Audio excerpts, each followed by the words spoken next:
Icelandic Fairy Tales, the legend of the kings. In olden days there once lived a king and a queen. They were wise and good, and their kingdom was known far and near as the happiest and best governed country in the world. They had 3 sons, Osric, Edric, and Frithjof, all handsome and brave and greatly beloved by their parents. But, having no daughter, the king had adopted his little orphan niece Isolde. She grew up with his sons and was their best-loved playfellow, both the king and queen making no distinction between her and their own children. As the princess grew older, she also grew fairer, till when she was 16 years old, there was no maiden in the land so beautiful and sweet as Isolde. All 3 brothers fell in love with her and wanted to marry her, each in turn asking his father for her hand in marriage. Now the king was greatly puzzled what to do, for he loved his sons all equally well. So at length he decided that the princess should choose for herself, and select the one she liked best. He therefore sent for her, and told her that she was herself to choose as a husband whichever of his sons she liked best. "It is my duty as well as my pleasure to obey you, dear father," said Isolde. "But when you tell me to choose one of the princes as my husband, you give me a very difficult task, for they are all equally dear to me." When the king heard these words, he saw that his troubles were by no means at an end.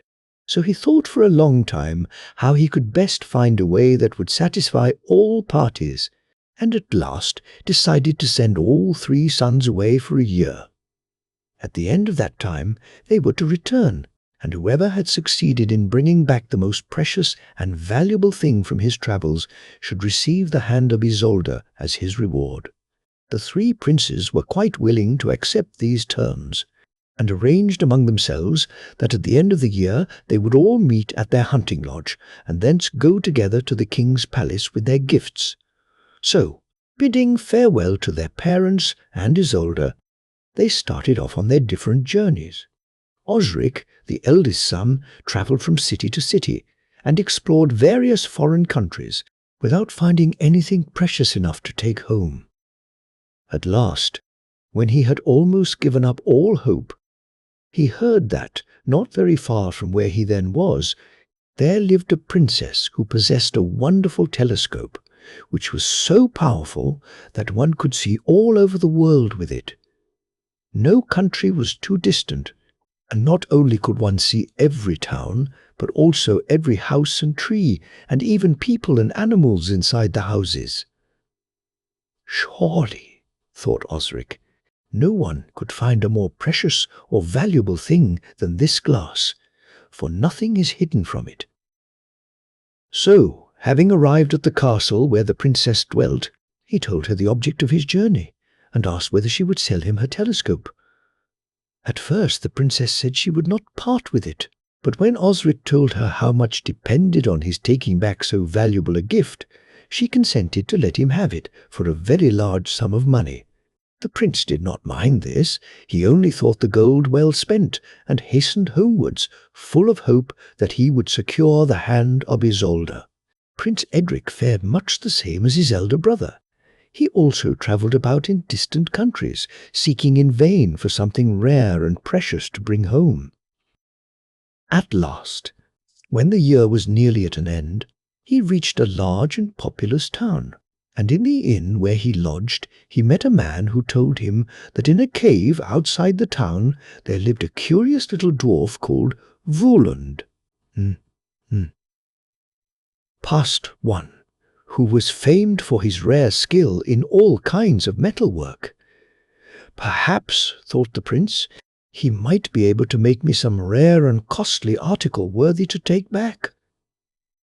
So he went to the dwarf, but when he told him what he wanted, the dwarf said he was very sorry, but he had quite given up working in metals.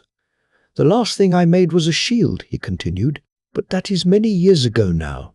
I made it for myself, and am unwilling to part with it. For not only is it almost the finest bit of work I ever did, but it has also some very special properties." "And what are these special properties?" asked the prince. "Well," replied the dwarf, "it is not only a perfect safeguard in battle, as no ordinary sword or arrow can pierce it, but if you sit on it, it will carry you all over the world, through the air as well as across the water. But there are some old runes or ancient letters carved on the shield, which he who guides it must be able to read. But I will show it you."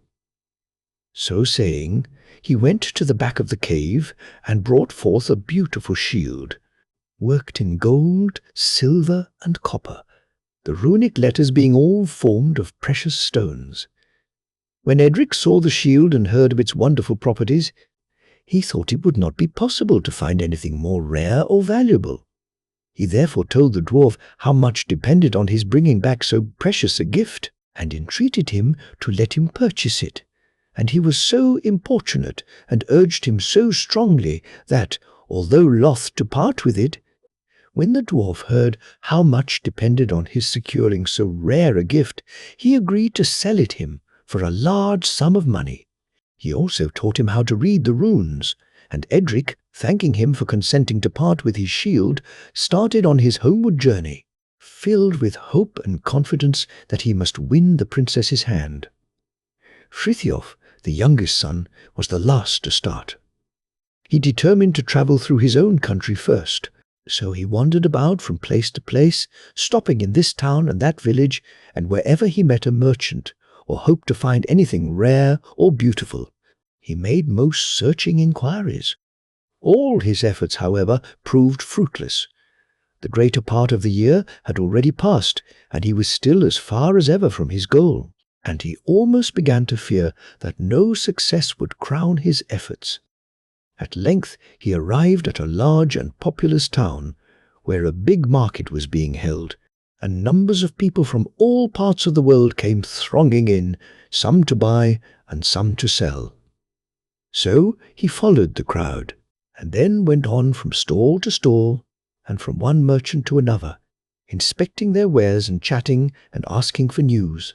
But though there were many beautiful and many curious things, nothing specially struck his fancy. At length, tired and thirsty, he sat down beside a large fruit store. The merchant, seeing, as he thought, a likely customer, came forward asking if he would not buy something, offering him grapes, peaches, pineapples, and melons in turn. But Frithiof shook his head. None of these tempted him. For on the very top shelf he saw a magnificent crimson apple, streaked with green and gold, lying on a bed of soft moss. "I should like that apple," said the prince, "and do not mind what I pay for it. It is the only thing that I fancy, though all your fruit is splendid." The merchant smiled, but shook his head. "You have a quick eye," he said to the prince, "for that apple is indeed the rarest and most valuable thing I have. But it is not for sale. It was given to one of my ancestors, who was a great doctor, by a genie, and has the peculiar power that if it is placed in the right hand of anyone who is sick, no matter how dangerous the illness, they recover at once. Aye, even if they are at the point of death, and many a life it has saved." When the prince heard this, he wished more than ever to possess the apple. He felt he could not possibly find anything that the princess, who was so kind-hearted, would value more than the possession of this apple, which would enable her to do good to others. He therefore entreated the merchant to let him buy the apple, and when the man had heard his tale, and all that depended upon his bringing back such a rare and precious gift, he sold the apple to the prince, who, filled with hope, now wended his way homewards. And so it happened that, as they had arranged, the three brothers arrived at the hunting lodge outside the capital, and after they had related their adventures, Osric, the eldest, said, "Now let us hasten to the palace, but before starting I should like to see what the princess is doing." He thereupon drew forth his telescope and looked in the direction of the palace, But no sooner had he done so than an exclamation of terror escaped his lips. For there on her couch lay the princess, white and still as the driven snow, while beside her stood the king and queen and the chief of the courtiers in a sorrowful group, sadly awaiting the last breath of the fair Isolde. When Osric beheld this grievous sight, he was overwhelmed with grief, and when his brothers heard what he had seen, they too were overcome with sorrow. Gladly would each have given all they possessed to be back in time, at least to bid her farewell. Then Prince Edric remembered his magic shield, which would at once carry them to the king's palace, and, bringing it forth, the three brothers seated themselves on it, and the shield rose up in the air, and in a few seconds they had reached the palace, and hastened up to the princess's chamber, where they found all the court assembled, sadly awaiting the end. Then Frithiof remembered his apple. Now was the time to test its power. Stepping softly up to the couch, he bent over the still white form of the princess and gently placed the apple in her right hand. Immediately a change was visible. It seemed as if a fresh stream of life passed through her body. The color returned to her lips and cheeks. She opened her eyes, and after a few minutes she was able to sit up and speak. The general rejoicing at the princess's wonderful and unexpected recovery, and at the happy and opportune return of the three princes, can be better imagined than described. But as soon as she was quite well, the king, mindful of his promise, called together a great thing, or national assembly, at which the brothers were to exhibit the treasures they had brought back, when judgment would be pronounced. First came the eldest brother Osric, with his telescope. This was handed round for the people to see, while he explained its strange and marvellous properties, stating how by means of this glass he had saved the princess, for he had been able to see how ill she was. He therefore considered that he had earned the right to claim the princess's hand. Then Edric, the second brother, stepped forth and showed the beautiful shield he had got from the dwarf, and explained its peculiar power. "Of what use would it be my brother's glass," he asked, "without this shield, which carried us hither in time to save her life? I claim, therefore, that it was really due to the power of my shield that the princess is not dead, and that I ought therefore to possess her hand in marriage." And now it was Frithioф's turn to come forward with the apple. He said, "I fear that neither the telescope, which first showed us that the princess was ill, nor the shield, which so quickly brought us hither, would have sufficed to restore the Princess Isolde to life and health, had it not been for the magic power of my apple. For what good could our mere presence have done her? Our seeing her thus and unable to help her would only have added to our grief and pain. It is due to my apple that the princess has been restored to us, and I therefore think my claim to her hand is the greatest." Then there arose much questioning and reasoning in the thing as to which of the three articles were of the greatest value, but as they could come to no satisfactory agreement, the judges declared that all three articles were of equal value, for they had all equally contributed to restore the princess to life and health. For if one had been missing, the other two would have been valueless. So judgment was pronounced that, all three gifts being equally valuable, neither of the brothers could claim the princess's hand. Then the king happily hit upon the idea of allowing his sons to shoot for the prize, and whoever was adjudged the best shot should wed the princess. So a target was set up, and Osric, armed with bow and arrow, stepped forth first. Taking careful aim, he drew his bow, and the arrow sped forth, but it fell some distance short of the mark. Then Edric stepped forth. He too took careful aim, and his arrow fell nearer the mark. And now it was Frithioф's turn. He too took a very careful aim, and all the people said his arrow went beyond the mark, and that he was the best shot. But when they came to look for it, behold, it could nowhere be found. In vain search was made in all directions. No sign of the arrow could be found. The king therefore decided that Edric had won the princess's hand. The wedding forthwith took place amid great splendor and rejoicing, and the princess and her husband then went to her own country, where they reigned long and happily. The eldest brother, Osric, greatly vexed that he had not been successful, started off on a long journey, and nothing more was heard of him. So only the youngest brother was left at home. But he was not at all satisfied with the way matters had turned out, for he had always been considered by far the best shot. He therefore searched every day in the field where the trial had taken place, looking for his arrow. At length, after many days, he found it lodged in an oak tree, far beyond the mark. He brought witnesses to attest the truth of this, and though there could be no question that his arrow had gone the furthest, the king said it was now too late to go into the matter, for the princess was married and gone away.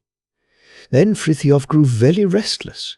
He thought he had been unfairly treated, and at length decided to go away. So he packed up his belongings, and, bidding his parents farewell, started off in search of adventures. After passing along the wide plains that surrounded the capital, he climbed a high range of mountains, and from thence descended into a great forest. Here he wandered about for several days, but whichever way he turned, he could see nothing but trees all around him. The small store of food he had taken with him when he started was exhausted and tired, hungry, and footsore. He sat down to rest on a large, flat grey stone, unable to proceed any further. He thought the end of his days had surely come, when suddenly he heard the noise of horses' feet, and looking up he saw 10 men mounted on horseback coming rapidly towards him. They were all richly dressed and well armed, the last one leading a finely caparisoned palfrey. When they came to the prince, the leader dismounted and, bowing low before him, begged him to honour them by mounting the steed they had brought with them. Frithiof gratefully accepted this offer, and, mounting the horse, the party turned back the way they had come, riding rapidly on till they arrived at a large town. Before entering the gates they dismounted, the prince alone remaining on horseback, and then led the prince in state to the palace. Now, it happened that a most beautiful young queen reigned over this province. She had been left an orphan at an early age, her father entrusting his chief ministers with the care and responsibility of looking after her and finding her a worthy husband. Queen Hildegard received the prince with much friendliness. She told him that her fairy godmother had bestowed on her the gift of seeing, whenever she wished, what happened in other countries. A wandering minstrel came here and told us of the wonderful journeys you and your brothers had made, and also of your sorrow at your failure in the shooting competition for the Princess Isolde's hand, though you were the best shot of the 3. Then a great wish seized me to try and make you happy, so I followed your wanderings after you left your father's palace. And when I saw you, sad and tired, resting on the great stone in my forest, I sent forth some of my knights to meet you and bring you back, and now, with the consent of my ministers, I invite you to remain here as my husband. You shall rule over my kingdom, and I will try, as far as lies in my power, to make you forget all the trouble and anxiety you have gone through." Frithiof was charmed with the beauty and kindness of the maiden, and gladly consented to share her throne, and very happy days followed for both of them. The wedding was on the most magnificent scale, and after they were married, Frithiof, according to the custom of the country, took the reins of government in his hands amid the general rejoicing of the people. And now we must return to the old king. Soon after his youngest son had gone away, the queen died, and the king, well advanced in years, felt very lonely and dull. One day, While seated beside the great open hearth, in the big audience hall, a peddler woman entered and displayed her wares before him. She told him her name was Brunhilde. She had evidently travelled much, and amused the king with tales of where she had been and what she had seen. When she was going away, the king told her she might come again, which she did, day after day, till the king got so interested in her talk that he never was happy unless Brunhilde was with him, and at length he asked her to marry him and be his queen. In vain the chief ministers and courtiers dissuaded him from taking this step. The king was determined, and the wedding took place. No sooner had Brunhilde gained her object than she showed that she meant to be a real queen, not merely one in name. She always sat beside the king in council and interfered in all state matters. He would do nothing without consulting her, and no matter how wrong or unfair it might be, he always did whatever she wished. One day she said to him, "It seems very strange to me that you have never made any attempt to recall your son who went away. Why, only the other day we heard that he had become king of a neighbouring country. You may depend upon it that, as soon as he has got a sufficiently large army, he will come back and attack you here in order to revenge himself for the fancied wrong he imagines was done him in the trial of skill for the princess's hand. Now, take my advice. Call out your army, attack him first, and so ward off the danger that threatens your country." At first the king would not listen to what the queen said, and declared she was only frightening herself for nothing. But Brunhilde brought forward fresh arguments each day, till at length the king thought she must be right, and asked her what he had better do, so that the prince should not suspect anything.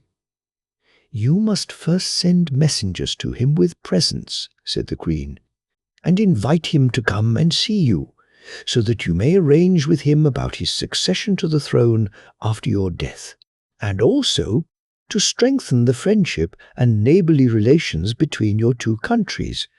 After that, we will consult further." The king thought her advice very good, and at once sent messengers laden with presents to his son. When they arrived at Prince Frithiof's court, they told the young king how anxious his father was to see him, and hoped he would make no long tarrying in coming to visit him. Frithiof, greatly pleased with the handsome gifts his father had sent him, at once agreed to go, and hastened to make all preparations for his journey. But when Queen Hildegard heard of it, she became very anxious and entreated her husband not to leave her. "I feel that some danger threatens you, and that you may even lose your life," she said. But Frithiof laughed at her fears. "Surely you do not think my father would entreat me to come to him if he meant to deal wrongly with me? No, no, dear wife, set your heart at rest, and have no fears. I will make but a short stay." And so saying, he bade her a fond farewell and started off with the messengers, arriving after a short journey at his father's court. But instead of the warm greeting promised him, to his surprise the king received him but coldly, and began to reproach him for being so undutiful as to go away. "It was most unfilial behaviour," broke in the queen, "and caused such grief to your father that he was nearly at death's door, and had anything happened to him, your life would have been forfeited, according to the laws of the land. As, however, you have given yourself up willingly, and have come here when he sent for you, he will not condemn you to death, but he gives you 3 tasks to perform, which you must accomplish within the year." It was in vain that Frithiof declared he never meant to vex his father. The queen would not let the old king speak, and said the only way Frithiof could save his life was to carry out the tasks his father had set him, which were as follows. First, you must bring back a tent large enough to seat 100 knights, and yet so fine and thin that you can cover it with one hand. Secondly, you must bring me some of the famous water which cures all sicknesses, and Thirdly, you must show me a man who is utterly unlike any other man in the whole world. And in what direction must I go to find these rarities? Asked Frithiof. Nay, that is your affair, said the king, when Brunhilde, taking his arm, led him away into his own chamber, and Frithiof, without other farewell, sorrowfully returned to his own kingdom. On his arrival, Queen Hildegard hastened down to meet him, and seeing him looking sad and silent, asked him anxiously how he had fared at his father's court. At first Frithiof, not liking to frighten her, tried to put her off and made light of the scant courtesy shown him. But Hildegard, kneeling down beside him and taking his hand in hers, entreated him to conceal nothing from her. I know you have had some difficult tasks given you, which will not be easy to perform. But do not lose heart, dear husband. Tell me all, and then we will see if some way cannot be found to carry them out. A thing bravely faced is half accomplished, and it is not at all impossible that with my kind godmother's help I may be able to aid you. Tell me, therefore, what makes you so anxious?" Then Frithiof, taking heart, told Hildegard of the difficult tasks that the queen had given him to do. "And if I fail to accomplish them within the year, I must forfeit my life," he concluded. "This is surely your stepmother's doing," said Hildegard. "She is a jealous and, I fear also, a wicked woman. Let us hope she is not planning any further mischief against you. She evidently thought these tasks she gave you would be more than you could accomplish. But, fortunately, I can help you in some of them. The tent your father wants, I happen to have. It was given me by my godmother, so that difficulty is disposed of. Then the magic water which you are to bring is not far from here. Nevertheless, it is not easy to get, for it is in a deep well, inside a dark cave, which is guarded by 7 lions and 3 huge snakes. Several persons have tried to get in and fetch some of the water, but no one has ever yet come back alive. I might give you some poison to kill these monsters, but, unfortunately, the water loses all its healing power if it is taken after the animals are dead. But I think I may nevertheless be able to help you to get it." Queen Hildegard then sent for her cowherd, and he and his 2 assistants drove 7 oxen and 3 great boars to the mouth of the cave. Here the animals were killed, and the carcasses thrown down before the lions and snakes. Then, while the monsters were gorging themselves with the carcasses of the dead animals, the queen told Frithiof to lower her quickly down the well. She had provided herself with a large crystal jar. This she immediately filled with the water, and when Frithiof drew her up again, so exactly had she timed it, that they both reached the mouth of the cave just as the lions and snakes were finishing the last morsels of their meal. Thus the second task was safely accomplished, and Frithiof and Hildegard hastened back to the palace. "The 2 first tasks are happily ended," said Hildegard, "but the third and most difficult one still remains to be done, and this you must carry out by yourself. All I can do is to tell you how best to set to work about it. You must know that I have a half-brother called Randor. He lives on an island not very far from here.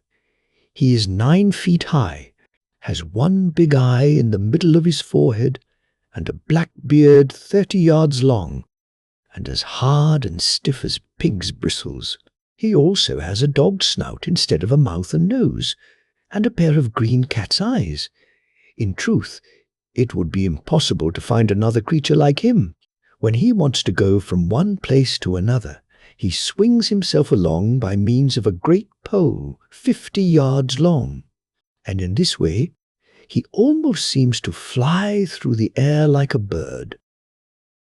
The island on which he lives forms about 1/3 of my father's kingdom, and my brother thought he ought to have had a larger share. Then, also, my father had a wonderful ring, which my brother wished to keep. But this also fell to my share, and since then my brother has shut himself up in his island. Now, however, I will write to him, enclosing the ring he always coveted. Perhaps that may dispose him to be more friendly to us, and we may get him to go to the king's court, for I know no one else who could so well fulfill the third task given you. Now, therefore, you must go to him, accompanied by a large following of knights and squires, for that will please him. When you come near his castle, take off your crown and approach his throne bareheaded. He will then stretch forth his hand, and you must bend your knee and kiss it, and then hand him my letter and the ring.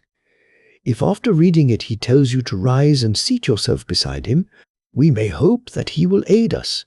And now, good luck attend you." Frithiof followed the queen's instructions exactly. When he arrived at the three-eyed king's palace, both he and his attendants were greatly startled at the frightful ugliness of the three-eyed monarch, but quickly recovering himself, Frithiof handed him Hildegard's letter and the ring. When the giant saw the ring, he seemed greatly pleased and said, "I suppose my sister wants my help in some important matter, that she sends me so valuable a present?" He then bade Frithiof sit down beside him, and, having read his sister's letter, he said he was quite ready to help and carry out her wishes. He then stretched out his hand, grasped the long pole that always rested near him, and in an instant he had swung himself out of sight. The king feared at first that Randur had gone away altogether and left them, but a loud shout told them he had only gone in advance. And thus they went on, the giant waiting for them every now and then, and when they reached him scolding them well for being so slow and dilatory. In this way they at last arrived at the queen's palace, and Randur at once asked Hildegard what it was she wanted him to do. The queen then told him what Frithiof's father had required of her husband, and begged her brother to accompany Frithiof back to his father's court. Randur, greatly pleased at having at last got the ring he so much coveted, declared himself quite ready to do as she desired. So they started off at once for the old king's palace, which they reached without any further adventures. Frithiof announced his arrival to his father, but though he informed him that he had obtained the 3 things required of him a year ago, he carefully kept Randur in safe hiding till his presence should be required, and asked that a thing might be called together in order that he might show the people how he had succeeded in carrying out the tasks assigned him. So the old king issued a proclamation all through the land, and on the appointed day so great was the interest and curiosity of everyone, from the king and his courtiers down to the very poorest labourer and herd-boy, that there was hardly standing room in all the great Thing valley.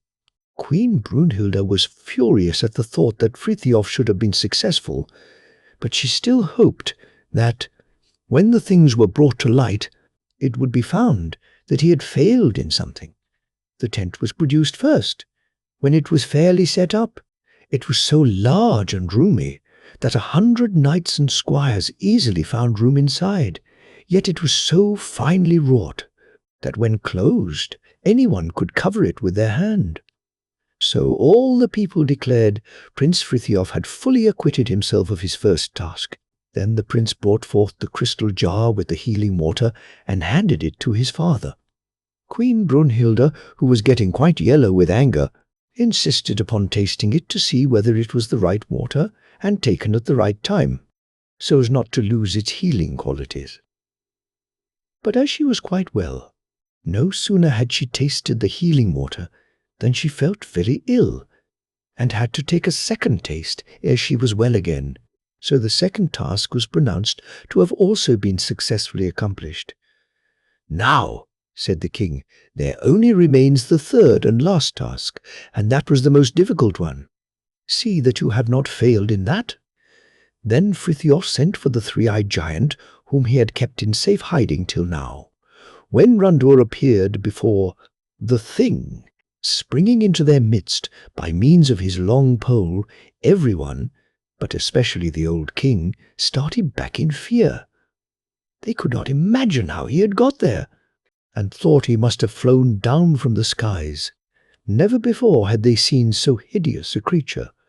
But, not taking any notice of the crowd, Randor walked up to the queen, and placing the point of his long pole against her chest, he raised her up in the air, and then hurled her to the ground, when she fell down dead, and was immediately transformed into the hideous old giantess she really was. Having accomplished this, Randor made his way out of the thing, and returned to his island. Frithiof devoted all his efforts to restore and nurse the old king, who, through anxiety and fright, had nearly been at death's door. But a few drops of the healing water sprinkled over him quickly restored him, and being freed by the queen's death from all her wicked enchantments, he speedily recovered his former good sense, and found that all the faults he had thought his son guilty of were only the inventions of wicked Queen Brunhilde.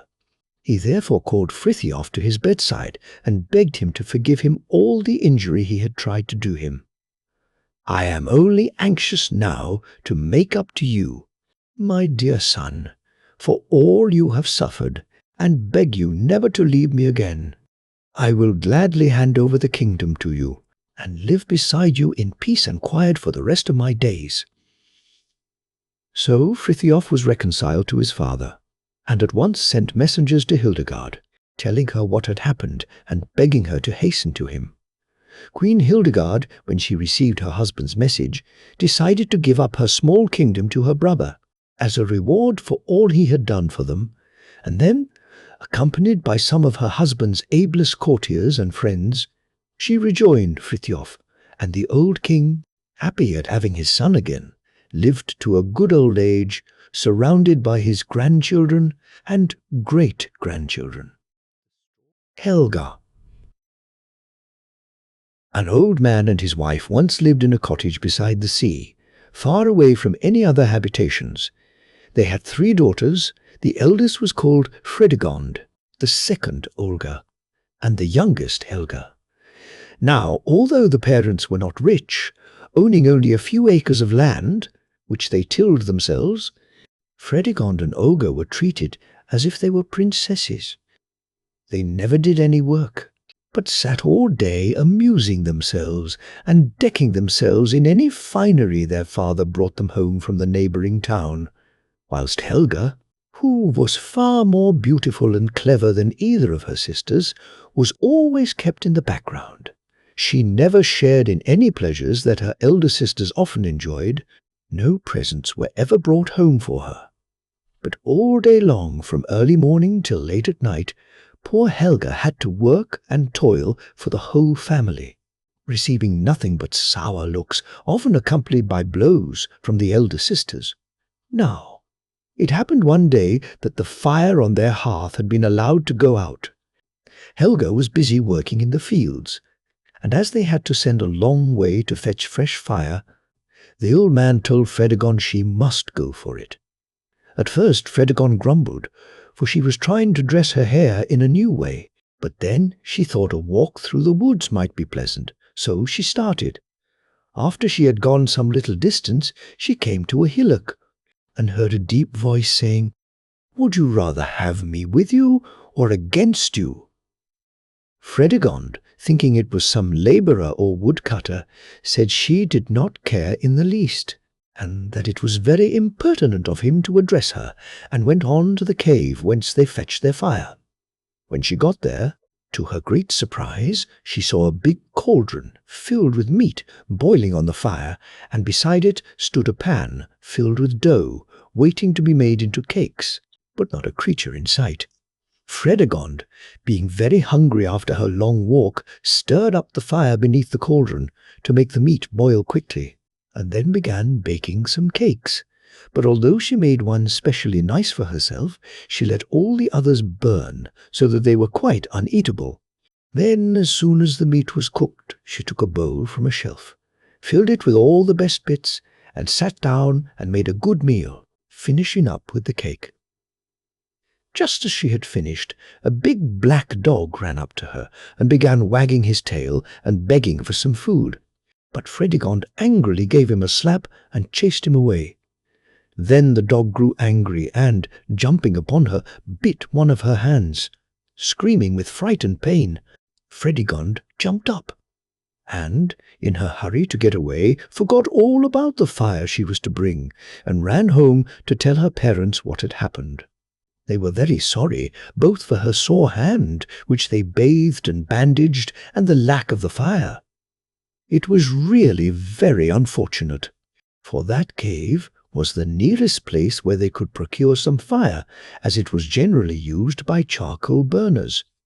So, though very unwilling to send Olga, who was their pet and favourite, she had to go, for they all feared that if Helga was sent, she might run away and never come back again, and then there would be no one on whom to vent their bad tempers, or to do the work of the whole household, for did she not wait on father and mother and both her sisters?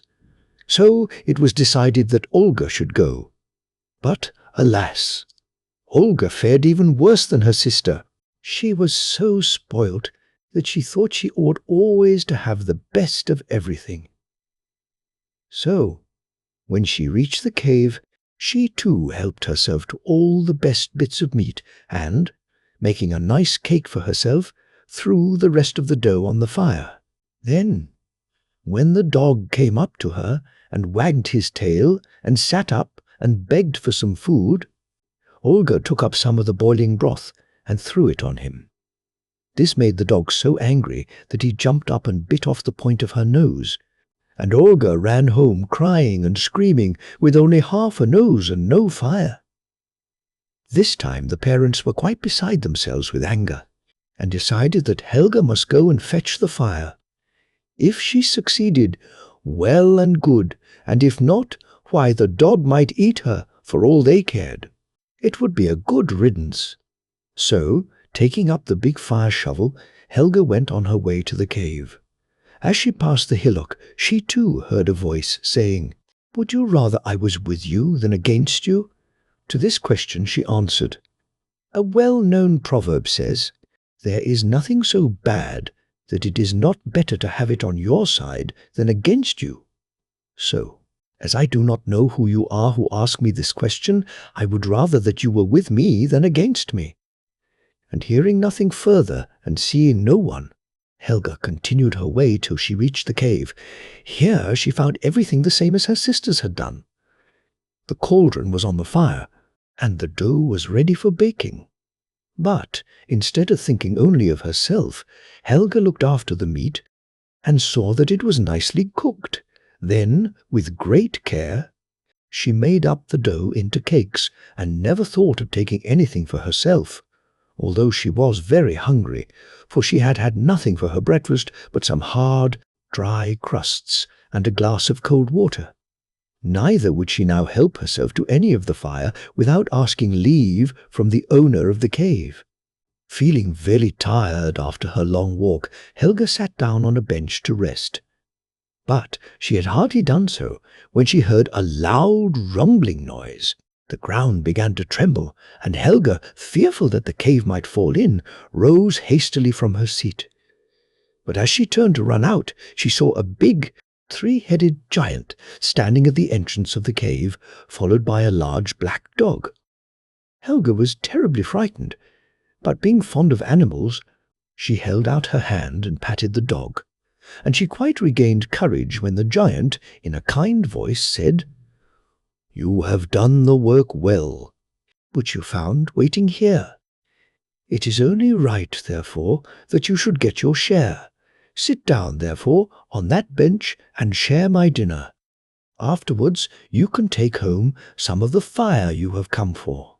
The giant then got a bowl from the shelf and helped Helga to some broth out of the big cauldron, carefully giving her the tenderest bits of meat. As he did so, the ground again began to shake and tremble, and fearful noises like claps of thunder frightened Helga greatly. But the giant in a gentle voice bade her sit down beside him, and she finished her broth.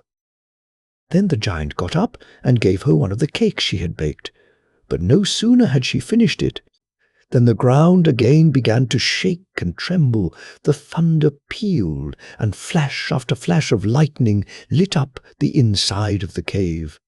Helga got so terrified that she ran up to the giant for protection, and as she clung to his arm, the noises ceased. And as the darkness passed away, Helga saw that the giant had disappeared, and that she was holding on to the arm of a handsome young prince. "Nay, do not be frightened," he said. "I can never thank you enough, dear Helga, for you have rescued me from the horrible enchantment the wicked fairy Gondomar pronounced on me at my birth. I am Thorkel, the son of King Osbert, who reigns in the neighboring island. But because my father refused to marry Gondomar and chose my mother instead, the wicked fairy condemned me to go through life a three-headed monster, until some young girl should, despite my frightful appearance, place full trust and confidence in me." As Prince Thorkel said these words, he seated himself beside Helga on a stone, thickly covered with soft green moss. Then Helga told him her history, and why she came to the cave, and also the fate of her sisters who had gone to the cave on the same errand, adding that she must hasten back with the fire, else her father and mother would scold and beat her. "You shall not be ill-treated any more," replied Thorkel. And he went to the back of the cave, and presently returned, carrying a casket and a small bundle in his hands. "See, this casket contains gold and pearls and precious stones," he said. "You can give some of these to your sisters, but this," and he placed the bundle on a stool, "you must wear under your own dress when you get home, and be very careful that no one sees it." So saying, he undid the bundle and unfolded a beautiful dress of cloth of gold, all worked with silver and precious stones. Helga could not repress a cry of admiration when she saw the lovely gown, and warmly thanked the prince for all his beautiful gifts. Thorkel then filled her fire shovel with burning coals and carried it for her some part of the way home. But ere they came in sight of the cottage, he stopped, and, taking her hand, placed a heavy gold ring on her finger. "Keep this ring, dear Helga," he said, "and let no one take it from you.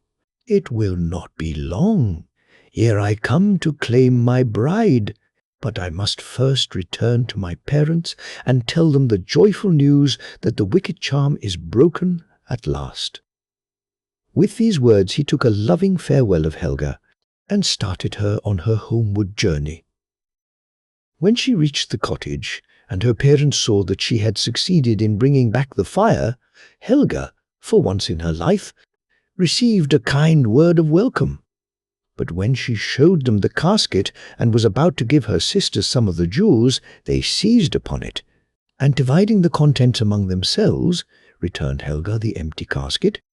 They might also have taken away her beautiful dress, but after Thorkel left her, she had taken the precaution to slip it on under her old gown, so no one knew anything about it. And thus some days passed on. Matters relapsed into their former way. Fredegond and Olga did nothing all day but deck themselves with the jewels out of the casket, quarrelling and fighting over them. And Helga, as before, had to do the work for the whole family. When one day the mother, who had been to the higher meadow for some herbs she wanted, came back and said that she had seen a beautiful big ship lying at anchor on the shore below their cottage.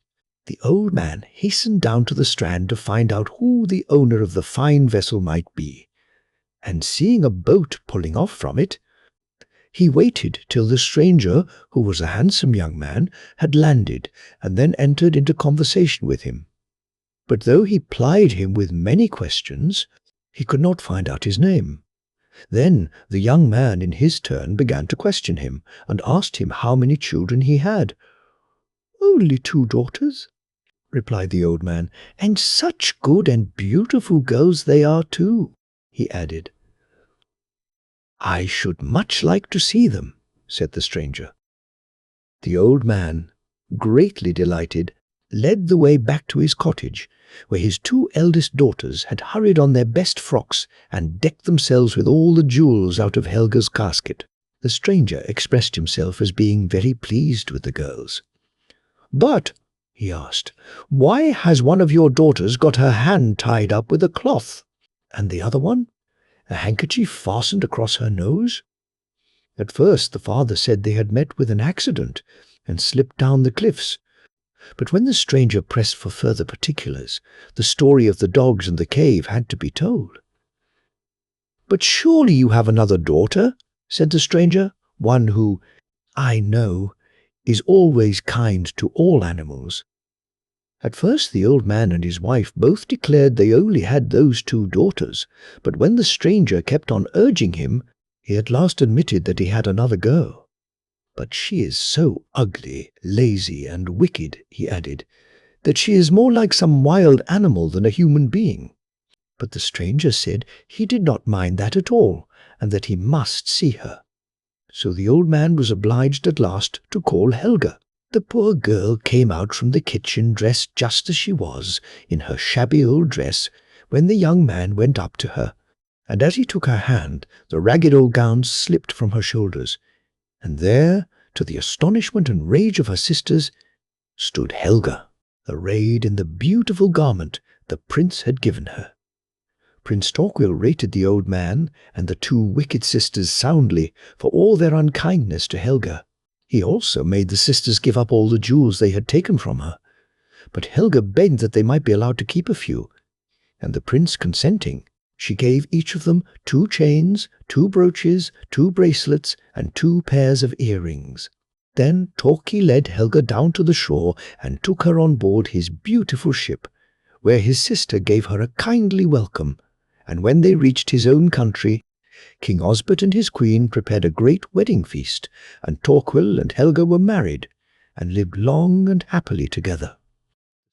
Thorstein. Chapter 1. How Thorstein lost his kingdom. There once reigned a king and queen, a long, long time ago, who had an only child, a son called Thorstein. The lad was brave, strong, and handsome, and was greatly beloved by everyone on account of his kind-heartedness and open-handed generosity. But as years passed and he attained to man's estate, his indiscriminating kindness was often taken advantage of. His father and mother tried to check him, pointing out that heedless generosity often did more harm than good, but Thorstein could not be brought to believe that kindness could ever be wrong or do harm, and continued to give to everyone who asked him, as long as he had anything he could part with. At length the king and queen died. On their deathbed they again endeavoured to impress upon their son that a good and wise king must not only reign with kindness, but also with justice.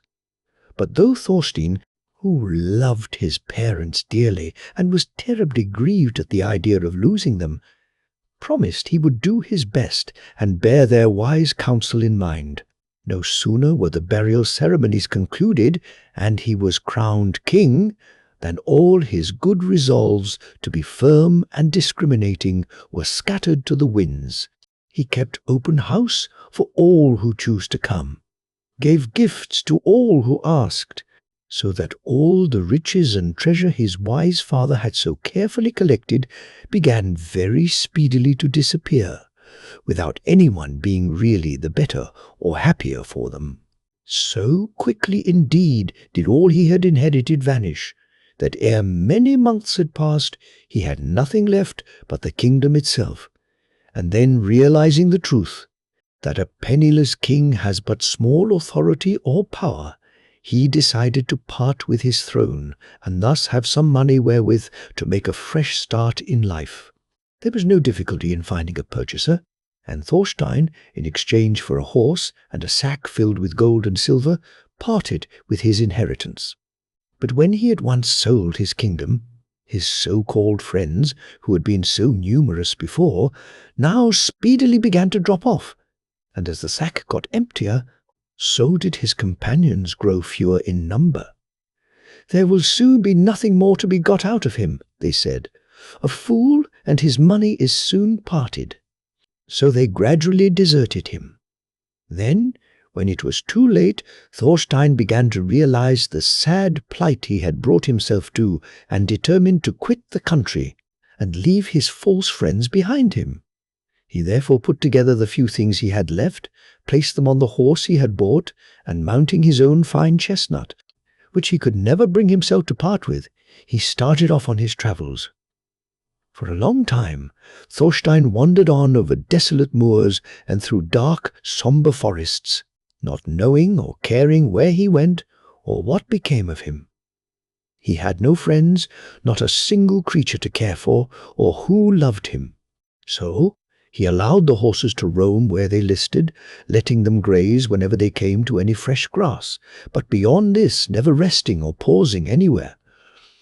Once, when they had stopped to graze near a tiny stream on the banks of which the grass looked specially fresh, he got off his horse, and throwing himself down on the ground, almost made up his mind to go no further. Why not rest there till death overtook him? But even as this thought flashed through him, he raised his eyes towards the west, where the sun was just setting in a bed of crimson and gold, flushing all the distant peaks of the great snow-capped mountains with magic rainbow hues. While still lost in wondering admiration at the gorgeous spectacle, the rosy clouds suddenly parted, and a star of exquisite brilliancy shot down a ray of light that seemed to touch Thorstein's face, and he heard a voice saying, "Fear not, Thorstein, but go forth on thy travels with a brave heart. Learn from the mistakes of thy youth that indiscriminate open-handedness is neither just nor kind, but only does harm, and that a true sovereign must also be a father to his people." And even as the voice died away, the rosy light gradually faded from sky and mountain, and the pale golden moon rose and shed its soft silvery radiance over earth and sky. Thorstein started to his feet. He felt the warm blood coursing quickly through his veins, and whistling to his horses, who came obedient to his call, he mounted his noble chestnut with a light heart, fully determined to seek his fortune. Chapter 3. His Arrival at the giant's castle. For some time he followed the rough track across the open plain, but presently he arrived at a small farm. Knocking at the door, he asked the old man who opened it if he might rest the night there. "Oh, yes," replied the man, "if you don't mind taking things as you find them. You are very welcome." Thorstein thanked him kindly, and after stabling his horses in the shed at the back, threw himself down on the rushes that were lying in one corner of the room, the farm servants occupying the opposite corner, and the old man sleeping in a third corner, the remaining one being filled by the huge stove. Thorstein, tired out with his long day's journey, slept soundly all night, but when he woke next morning he was surprised to find the farmer and his men had already gone out. Fearing lest some treachery might be meditated, he sprang up from his bed and rushed out of the house.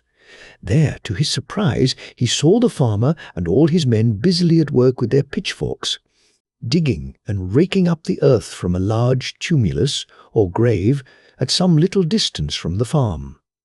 Thorstein hurried up to the farmer and asked him what he was doing and why he was disturbing the grave. "I have very good reason for doing so," replied the man. "The man who lies buried there owes me $200. "But," said Thorstein, "no amount of digging will give you back the money he owed you. On the contrary, you are losing your own time as well as that of your men, and you will probably, in addition, get fined for disturbing the grave." But the farmer was obstinate. He said he did not care.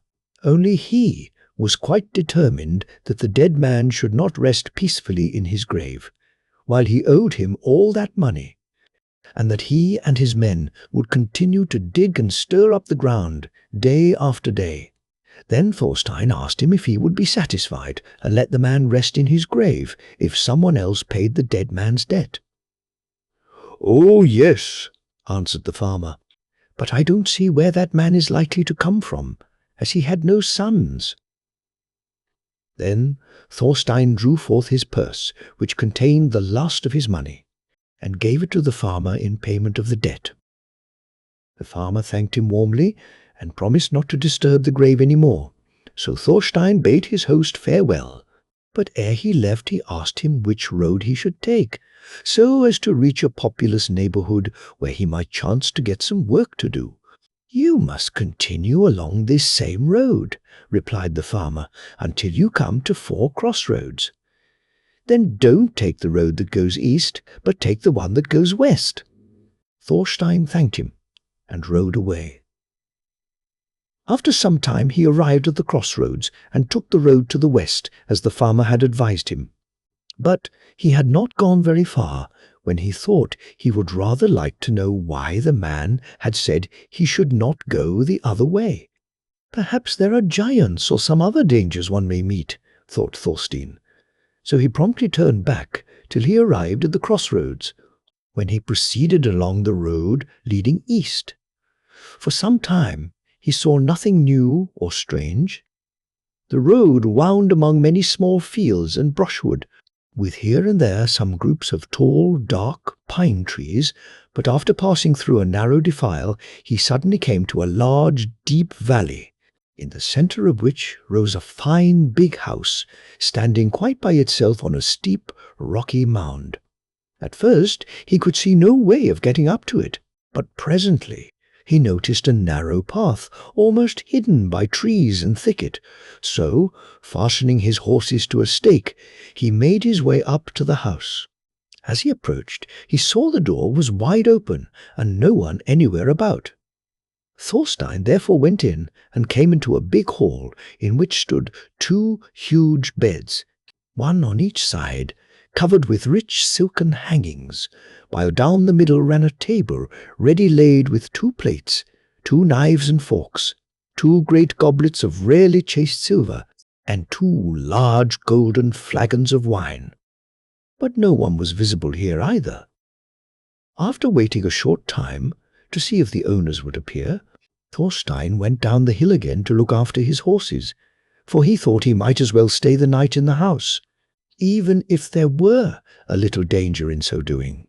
So he lifted the saddles off the horses, tethered them with sufficient length of rope that they could both graze and lie down comfortably, and then took all he needed out of his saddlebags with his sword, which, after his favourite chestnut, was his most precious possession. Then, giving a last look to the horses to see they were all right, he returned to the house, and going to the kitchen, he brought thence some bread and the meat which was roasting before the fire. Cutting this up carefully, he placed a good portion in each plate. Together with a large slice of bread, he then went to the beds, shook up the pillows, and made them all ready for the night. After this, feeling rather tired, he thought he would lie down and rest. He did not, however, venture to occupy either of the beds, but threw himself down on some mats that lay in a corner, carefully pulling one over him. After lying awake for some time, Thorstein was just dropping off to sleep when he heard loud underground rumblings. Presently the door was thrown open, and he heard heavy steps crossing the floor. Then a loud, gruff voice exclaimed, "Someone has been here! But whoever it is, we shall soon put an end to him." "No," answered another voice, "that you shall not do. I take him, whoever it may be, under my protection. I have the right to do this, for it is my turn, and can dispose of him as I like. He came here of his own free will, and has shown himself both able and willing to be useful. He has made our beds, prepared our food, and all has been well done. Let him now show himself, and no harm shall befall him." When Thorstein heard these words, he once again began to breathe freely, and throwing back the rug he had drawn over him, stood up before them. The young men were regular giants, both in size and strength, especially the elder, who had taken his part, and who was quite a head taller than his brother. Thorstein then went to fetch another plate and cup, and shared in the giant's meal, after which the two brothers retired to their beds, Thorstein again taking possession of his rugs, where he soon fell soundly asleep, never waking till long after the sun had risen. Then, while they were at breakfast, the elder giant, whose name was Osric, asked Thorstein whether he would stay on with them, that all he would have to do would be to get their meals ready for them and make their beds. He might also keep his horses in their stables. And as to food and wine, Thorstein would only have to tell them what was needed, and they would always keep the larder and cellar filled, so that Thorstein need never leave the hill. Thorstein said he would try it for a week. At the end of that time, the giants were so well pleased with him that they urged him to remain with them, for a year at any rate. And though Thorstein found the life rather dull and stupid, he agreed to stop Osric, the elder giant, promising him a rich reward at the end of his term. He then handed him the keys of all the rooms in the house, except one key, and this the giant always wore fastened to a string round his neck, only taking it off at night when he went to bed. When the two brothers had gone off on their daily expeditions, Thorstein made a regular round of the house, looking into the storerooms, cellars, and every room except the one of which Osric kept the key. In vain he tried all the keys on his bunch, hoping one of them might open the lock, but in vain. He then tried to force open the door by throwing himself against it with all his might, but in this also he failed. Later on, Thorstein noticed that Osric always went into this room every night and morning, while Bifru, the younger giant, waited for him outside. So one day he asked Osric why. When handing him the keys of all the other rooms, he had kept back this one. "Surely," he continued, "if you have found me faithful in all you have entrusted me with, you might also trust me with what is in that room." But Osric said there was really nothing particular in the room. Thorstein might be quite sure of that, for, having found him so faithful and honest, respecting everything placed under his care, they would certainly also have trusted him if there had been anything valuable in that room. But although Thorstein pretended that he was quite satisfied with the giant's answer, he made up his mind to solve the mystery in some way. At length the end of the year arrived, and the two giant brothers, well pleased to have secured so careful a servant, gave him as his wages 2 great sacks filled with gold. They had never been made so comfortable before, and again begged Thorstein to remain another year.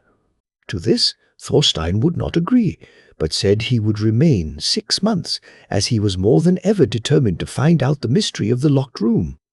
He therefore carefully watched every opportunity, hoping Osric might perhaps by chance leave the key behind him.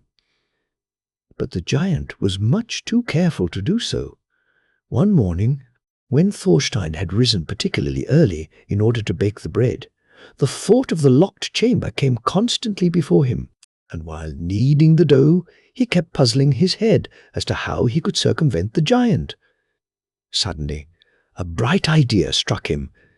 Creeping softly to the back door, which led into the stable yard, he gave a loud knock, and then ran back as quickly as he could to the room where the giants were sleeping, and asked them, with a scared face holding the dough he had been kneading in his hands, whether they had not heard someone knocking. "Oh, yes," they both replied, "we did hear something, but we thought it was you, knocking down a chair while you were sweeping." Thorstein declared he had not knocked down anything, and added that he was afraid to open the door, for he was quite positive someone had knocked there. The giant said he was quite right not to open it, for it might be some unfriendly giant. So they got up themselves and ran to the door to see who had disturbed them at that early hour in the morning. No sooner had they left the room than Thorstein drew forth the key of the mysterious chamber, which the biggest giant always kept under his pillow at night, and quickly taking an impression of it in the dough he had in his hand, replaced the key in its former place.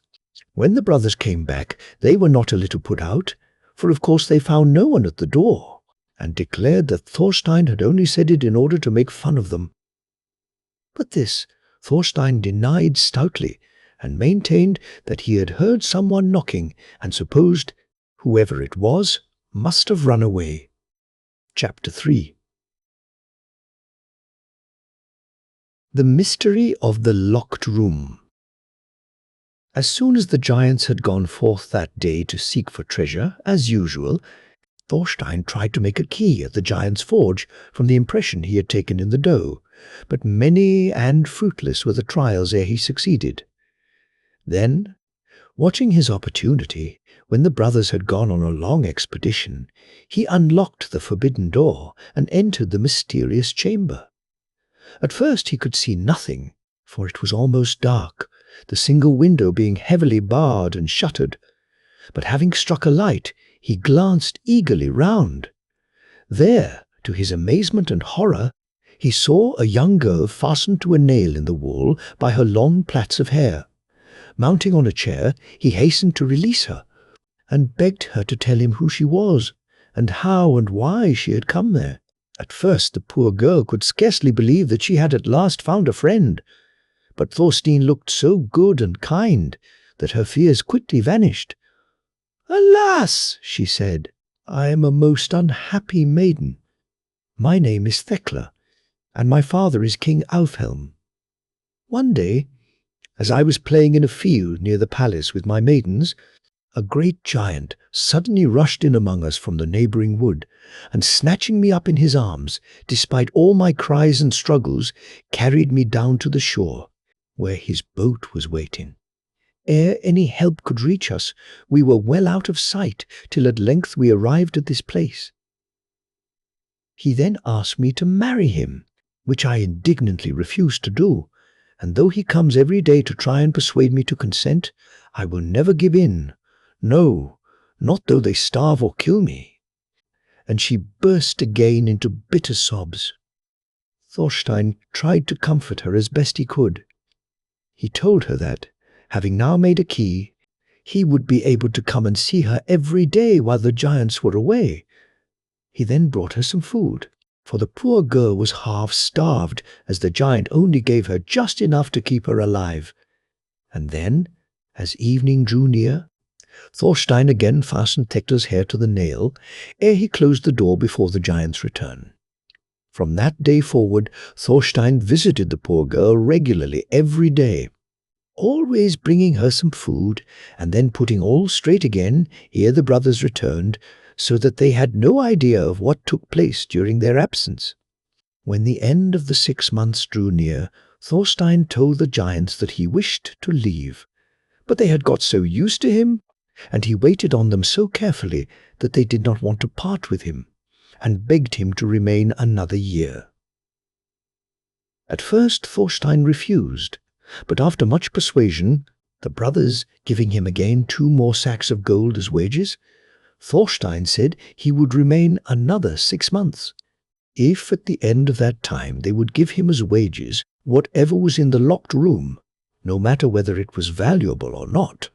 When Osric heard this, he grew very angry, and told Thorstein not to be a fool, that what he was asking for was utterly worthless, and that he had much better accept the good wages they were quite willing to give him.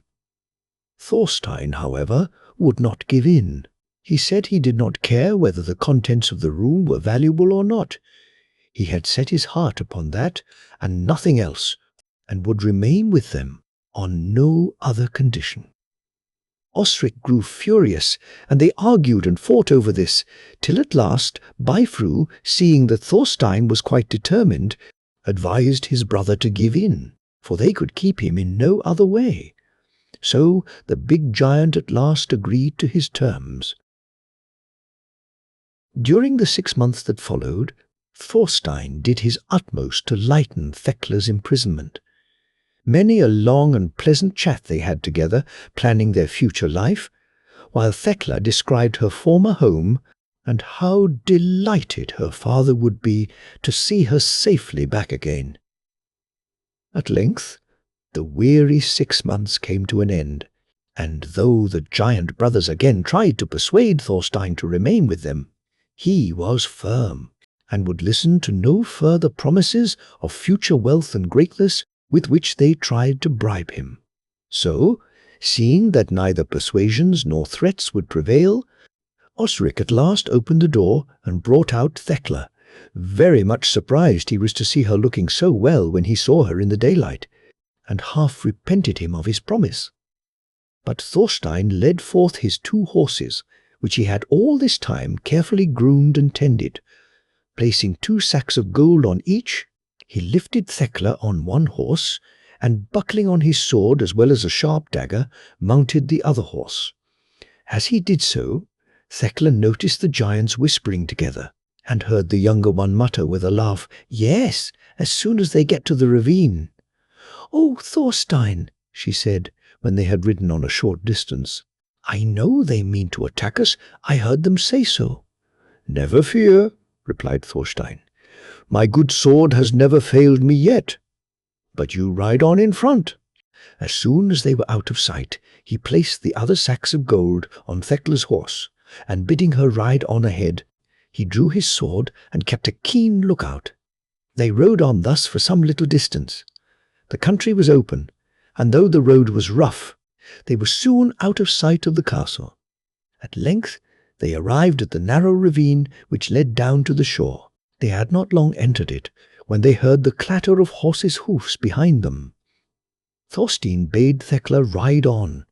He then hid himself behind a projecting rock, and as Bifru, who was in front, rode past, Thorstein rushed at him, and with one blow of his sword severed his head from his body. Osric, seeing what had befallen his brother and fearing the same fate, rode back to the castle for more help.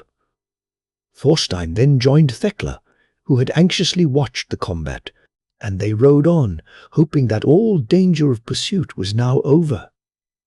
But just as they emerged from the ravine, Thorstein, looking back, saw Osric, accompanied by a still bigger and fiercer-looking giant, hurrying after them. Again sending Thekla on in front, he turned and faced his enemies. A terrible combat now ensued. They attacked Thorstein, one on each side, but he swung his great broadsword round his head and with one blow cut off Osric's head. Then the big giant, seeing his friend fall to the ground, grew furious. He threw away his sword and, grasping Thorstein round the waist, flung him to the ground. But in an instant Thorstein was on his feet again, and now a desperate conflict ensued. They wrestled together fiercely. Sometimes one, sometimes the other was uppermost, but at length the giant's weight and size began to tell, and Thekla was horrified to see Thorstein grow pale and stagger. Without a moment's thought or hesitation she sprang from her horse, and, snatching up the dagger that had fallen from Thorstein's girdle during the struggle, she thrust it through the heart of the giant, who rolled over on his side without a groan. Both the giant brothers and their friend being now dead, Thorstein said they had better return to their house and take possession of all the treasure they could find. This they did, and by making several journeys backwards and forwards, they had quite a large store of boxes on the shore, filled with gold and precious stones. Then, to their joy, they one day saw a vessel nearing the land, which, as it came closer, proved to be a ship belonging to Thekla's father, the captain, called Randur, being one of his chief ministers. The latter was delighted when he saw Thekla, for her father had been so greatly distressed at her disappearance that he had fitted out several ships to go in search of her, promising that he would bestow her as a bride on whoever was fortunate enough to find her. Randur therefore at once offered to take them home, and sent some of his men ashore to help and carry Thorstein's treasure down to the ship. When everything was put on board, the sails were set, and the good vessel sped gallantly on her homeward way. Chapter Wolf. How? Thorstein's kind. Actions receive their reward. Thekla and Thorstein now thought all their trials were surely over, and gave themselves up to the enjoyment of each other's society. But Randor had no intention of letting the latter reach Thekla's home. So he watched his opportunity, and one night, when they were well out at sea, he had one of the boats lowered. In this he placed Thorstein, who was fast asleep in the after part of the ship, and, casting loose the boat, let it drift away. He then made the men take a solemn oath never to mention what had been done, but that if anyone asked about Thorstein, they were to say they knew nothing about him.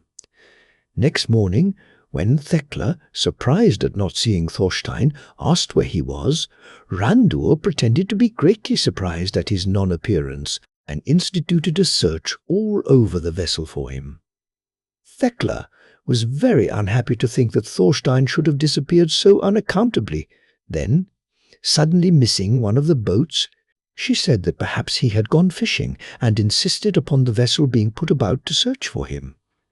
But though Randor pretended to obey her orders, shifting the sails and issuing various commands, he was in reality hurrying home as fast as he could, rejoicing at having so successfully rid himself of his rival. The boat, meanwhile, in which Thorstein lay fast asleep, had drifted a long distance from the ship ere he awoke, and on first opening his eyes he could not imagine where he was.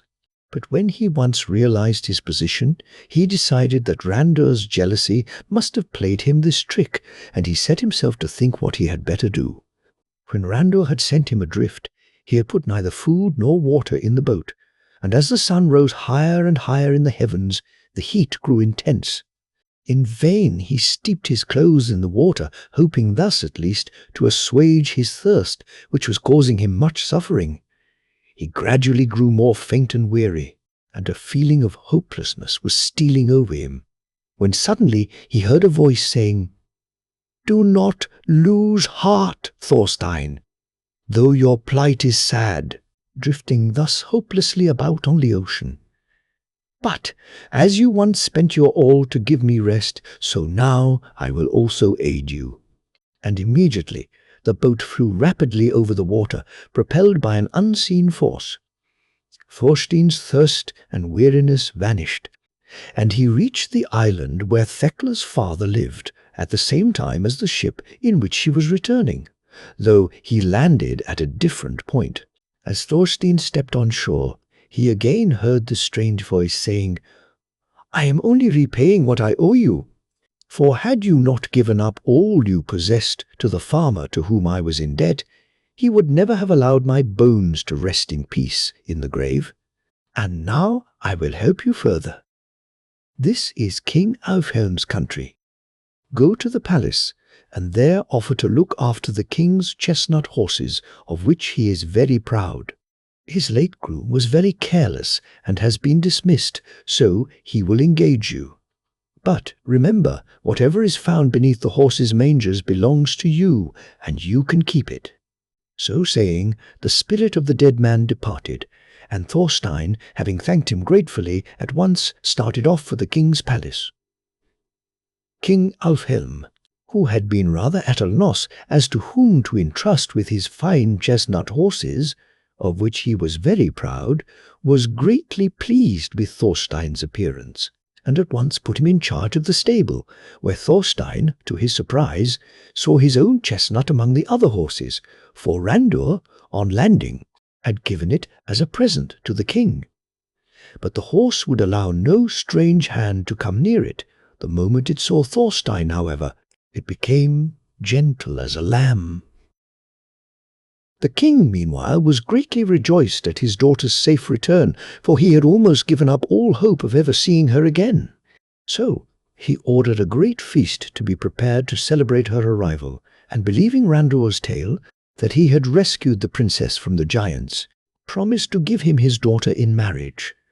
To this, however, Thekla objected. "Rather than wed Randor, I will remain single all my life," she said. This threat so frightened the king, for, having no son, he looked forward to seeing Thekla's children growing up, that he did not urge her any further.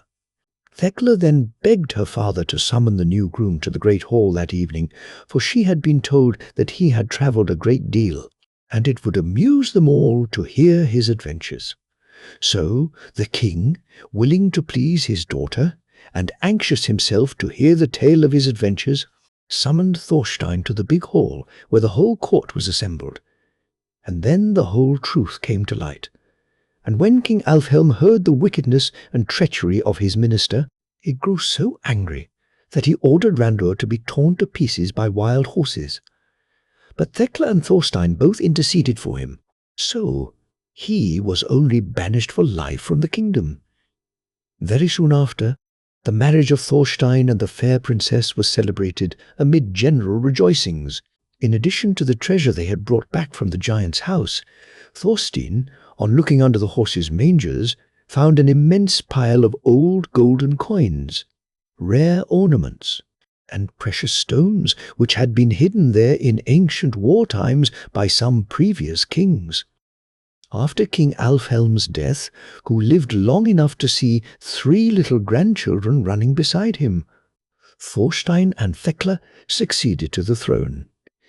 They were both greatly beloved by their people, whose lives they ever studied to make happy. So much so that to this day that period is always spoken of as the reign of the good king and queen. Sigurd. Chapter 1. Sigurd finds a friend in his stepmother. In olden times there lived a king and queen who had an only son called Sigurd. All went happily until the boy was about 10 years old, and then the queen became very ill and died. According to the custom of that land, her body was embalmed and placed on a funeral pile, and there it was watched by the king, who sat day after day beside it in inconsolable grief. Time went on, but he refused to leave the funeral pile, and all the business of the kingdom came to a standstill, for the sovereign gave no heed to what went on around him, and the courtiers had one and all failed to influence him.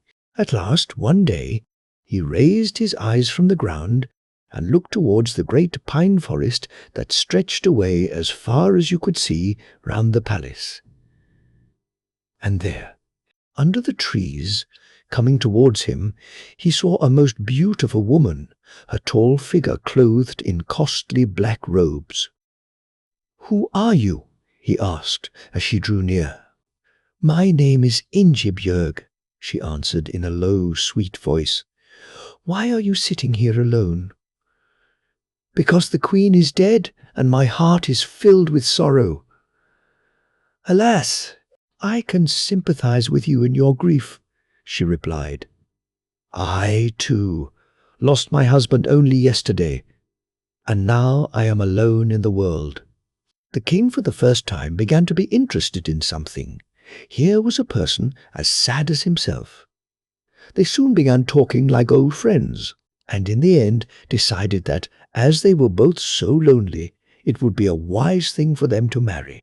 The king invited her to return with him to the palace, and in a few days the wedding took place, amid the rejoicings of the people at the return of their sovereign once more to everyday life and work. Under the wise influence of Ingebjorg, the king soon regained his usual health and spirits. He began to take up the neglected affairs of the kingdom, and rode out constantly, hunting and fishing, attended by his court. And Sigurd? In his stepmother, the boy found a true friend, who cared for him with a real mother's love, and made his life full of sunshine. They were inseparable companions, and people would stop and watch them as they passed along the roads, or played together in the palace gardens, saying, "Ah, the good stepmother! See how she loves the poor motherless boy." They were a pretty picture, the fair-haired, handsome little prince and the beautiful tall woman, with her gracious manners and winning smile. And thus their lives went happily on until Sigurd was almost a youth and as tall as his stepmother. One evening, Sigurd and Ingebjorg were returning to the palace from a long stroll. The sun was lighting up the stems of the pine trees as they walked along beneath them. He had noticed for some days that his mother, as he loved to call her, appeared sad and out of spirits, but today the deepest depression seemed to possess her. As they drew near home, she laid her hand lovingly on the boy's arm. "My son, your father goes hunting tomorrow. It is my wish that you go with him and leave me alone for a day." "But, mother, why?" "You are sad, I see. My place is surely with you. I love hunting, as you know, but I cannot leave you thus." And all her persuasions were in vain. Next morning the king set out, but the young prince remained with his stepmother, in spite of all she could say. "Alas, alas," she said when they were left alone, "why did you disobey my wishes? I fear me that you will repent it sorely." Then she led Sigurd to her own room and told him to hide under her bed until she called him forth. Directly he was safely hidden, the ground began to tremble. There was a terrific noise like thunder, and out of a great fissure appeared a huge giantess. Her feet were buried in the earth up to her ankles, for she was too tall to stand upright in the room. Through a small aperture in the hangings of the great bed, Sigurd watched to see what would happen. "A pleasant greeting to you, Sister Ingebjorg," he heard the giantess say. "Is Sigurd, the king's son, at home?" "No," replied Ingebjorg. "He has gone hunting with his father." Then the queen spread the table for her terrible giant sister with rich and dainty dishes. When the meal was at an end, the giantess said, "I thank you for the nicest food and the best drink of mead that I have yet tasted. Is Sigurd, the king's son, at home?" Again, Ingebjorg said no. So the giantess took leave of her and departed. The floor closed up, and all was quiet once more. Then the queen called Sigurd, embraced him with the greatest affection, and, after a short time, regained her usual cheerfulness. When the king returned in the evening from the chase, neither the queen nor Sigurd told him what had happened during his absence. The next morning he declared his intention of going out hunting in a still further part of the kingdom. And once more Ingebjorg tried to persuade the boy to go with his father. Her persuasions were useless. He was more than ever determined to stay with her, hoping, in some unforeseen way, that he might be of use. For that there was some dreadful mystery about the giantess, he was sure. This time, directly the king left, Ingebjorg put the prince into a large press, and as she turned away, he saw tears in her eyes, and guessed that she feared some terrible new visitor. And he was right. Hardly had she closed the door when the noises of yesterday were renewed. The ground quaked, and a still greater giantess appeared, her feet buried in the floor up to her knees, to allow of her entering the room. "A pleasant greeting to you, Sister Ingebjorg," she cried. "Is Sigurd, the king's son, at home?" "No," said Ingebjorg. "How should he be when the king, his father, is hunting far from the palace?" And, as yesterday, she immediately began to spread the table with delicacies. When the meal was over, the giantess took her leave, saying, "I thank thee for the best food and most refreshing draught of ale that I have yet tasted." "Is Sigurd, the king's son, at home?" Again Ingebjorg said no, and in a few moments she was alone, and all was quiet. Then Sigurd came out of the press, and once more his mother clasped him in her arms, and he heard her say to herself, my son, if I can but save him once more, all may yet be well." With tears she entreated him, for her sake, to go away with his father the next day. "Twice I have hidden you successfully, but my third sister comes tomorrow, and she is sharper and fiercer than either of the others. If I can save you this time, they will never come again. My son, leave me this once. Even if they do me harm, I shall know that you are safe." "Mother," Sigurd answered, "I am no longer a little child. If you are in danger at all, my place is with you, and I am sure that your sister cannot do me any real harm. Chapter 3. He wrestles with the giant sisters. All that evening she tried her utmost to alter his decision, and also the next morning, for now the day had come, and brought with it a presage of evil. But nothing would move Sigurd. Directly the king had ridden forth, Ingebjorg concealed the prince behind some thick hangings on the wall. The earth quaked. Terrible noises were heard, and a gigantic woman appeared, fiercer and stronger than either of the others, and so huge that only half her body rose out of the floor. "A pleasant greeting to you, Sister Ingebjorg," she cried in a harsh, terrible voice. "Is Sigurd, the king's son, at home?" "No," replied Ingebjorg in a faltering voice. "He is hunting with his father in the woods." "I see you lie," roared the giantess. "The boy is here." And she seized the queen and began to shake her violently. But as Ingebjorg continued to protest that the prince was not at home, she relaxed her hold, and the table was spread as usual with beautiful dishes. When the meal was ended, the giantess rose. "I thank you for the best meal I have ever tasted," she said. "Is Sigurd, the king's son, at home?"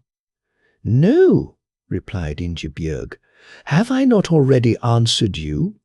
"Aha!" cried the giantess, her wicked, malicious laugh making the rafters ring.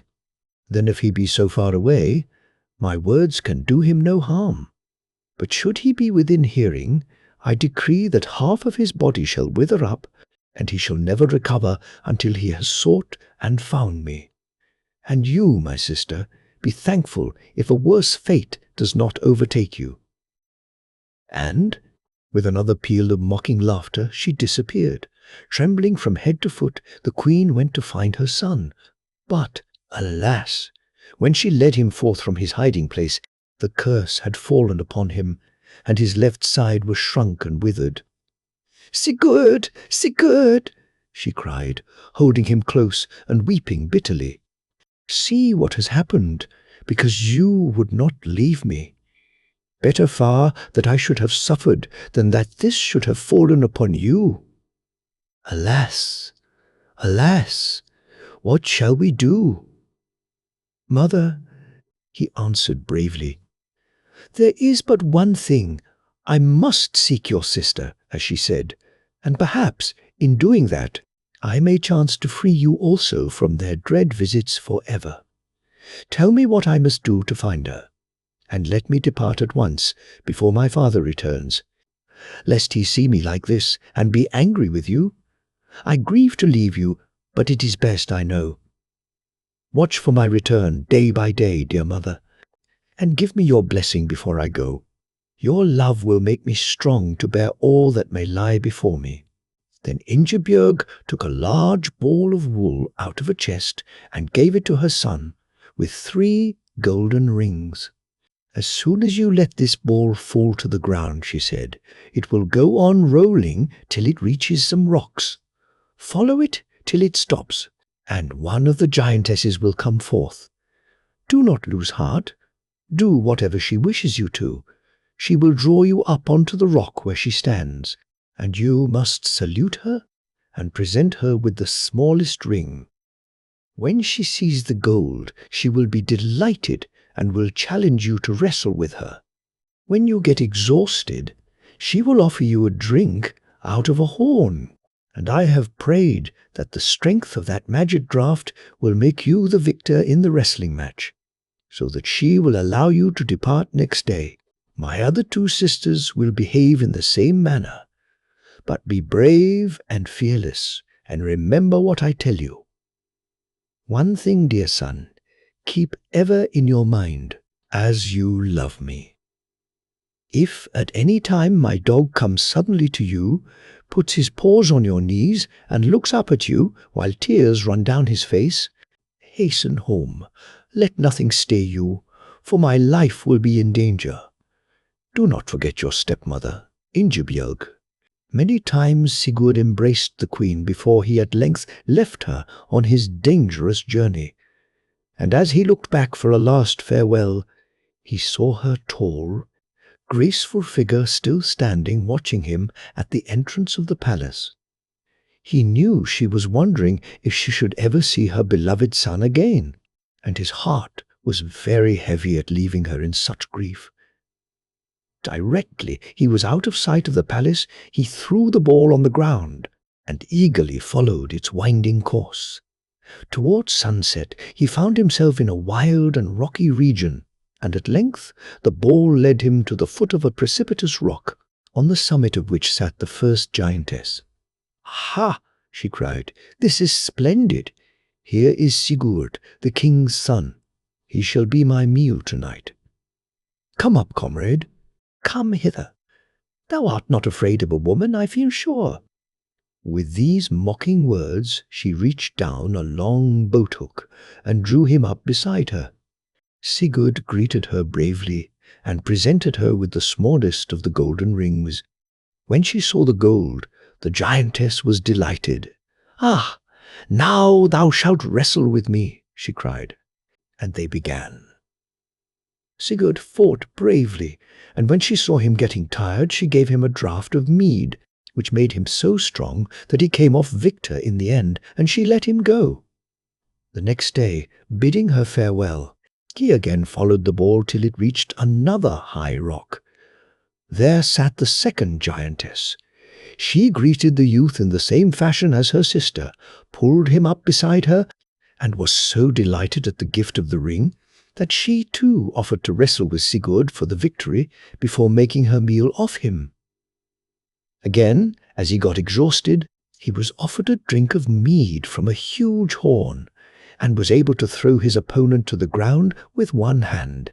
On the third day, Sigurd rose with a lighter heart, only one more foe to meet, and then the victory would be won, his mother freed from the hateful dominion of her sisters, and he himself restored to his usual appearance. As he looked at his withered arm and leg, he vowed to use every effort to become victor. Chapter 3. His meeting with Helga. It was early morning when Sigurd left the home of the second giantess, but night had nearly fallen before his ball stopped at the foot of the highest rock he had yet come to. On the summit stood the huge figure he had last seen on that fatal day at the palace. Her head seemed to touch the clouds, and a terrible smile played on her lips as she looked down at the prince. "Aha! So you have followed me, as I said.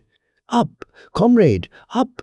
You shall have your wish, and see how you like a contest with me in person." But Sigurd's heart did not fail him. "Draw me up," he said. "I have a message for you from my stepmother, Queen Ingebjorg." Then the giantess drew him up, as her sisters had done, and he presented the last and largest of the golden rings.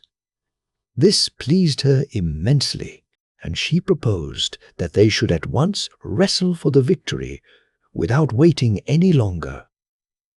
Sigurd exerted his utmost strength, feeling that on this combat all his future happiness depended, and just when he thought he could hold out no longer, the giantess reached him a horn of mead, which, as before, gave him supernatural strength, and he forced her to her knees.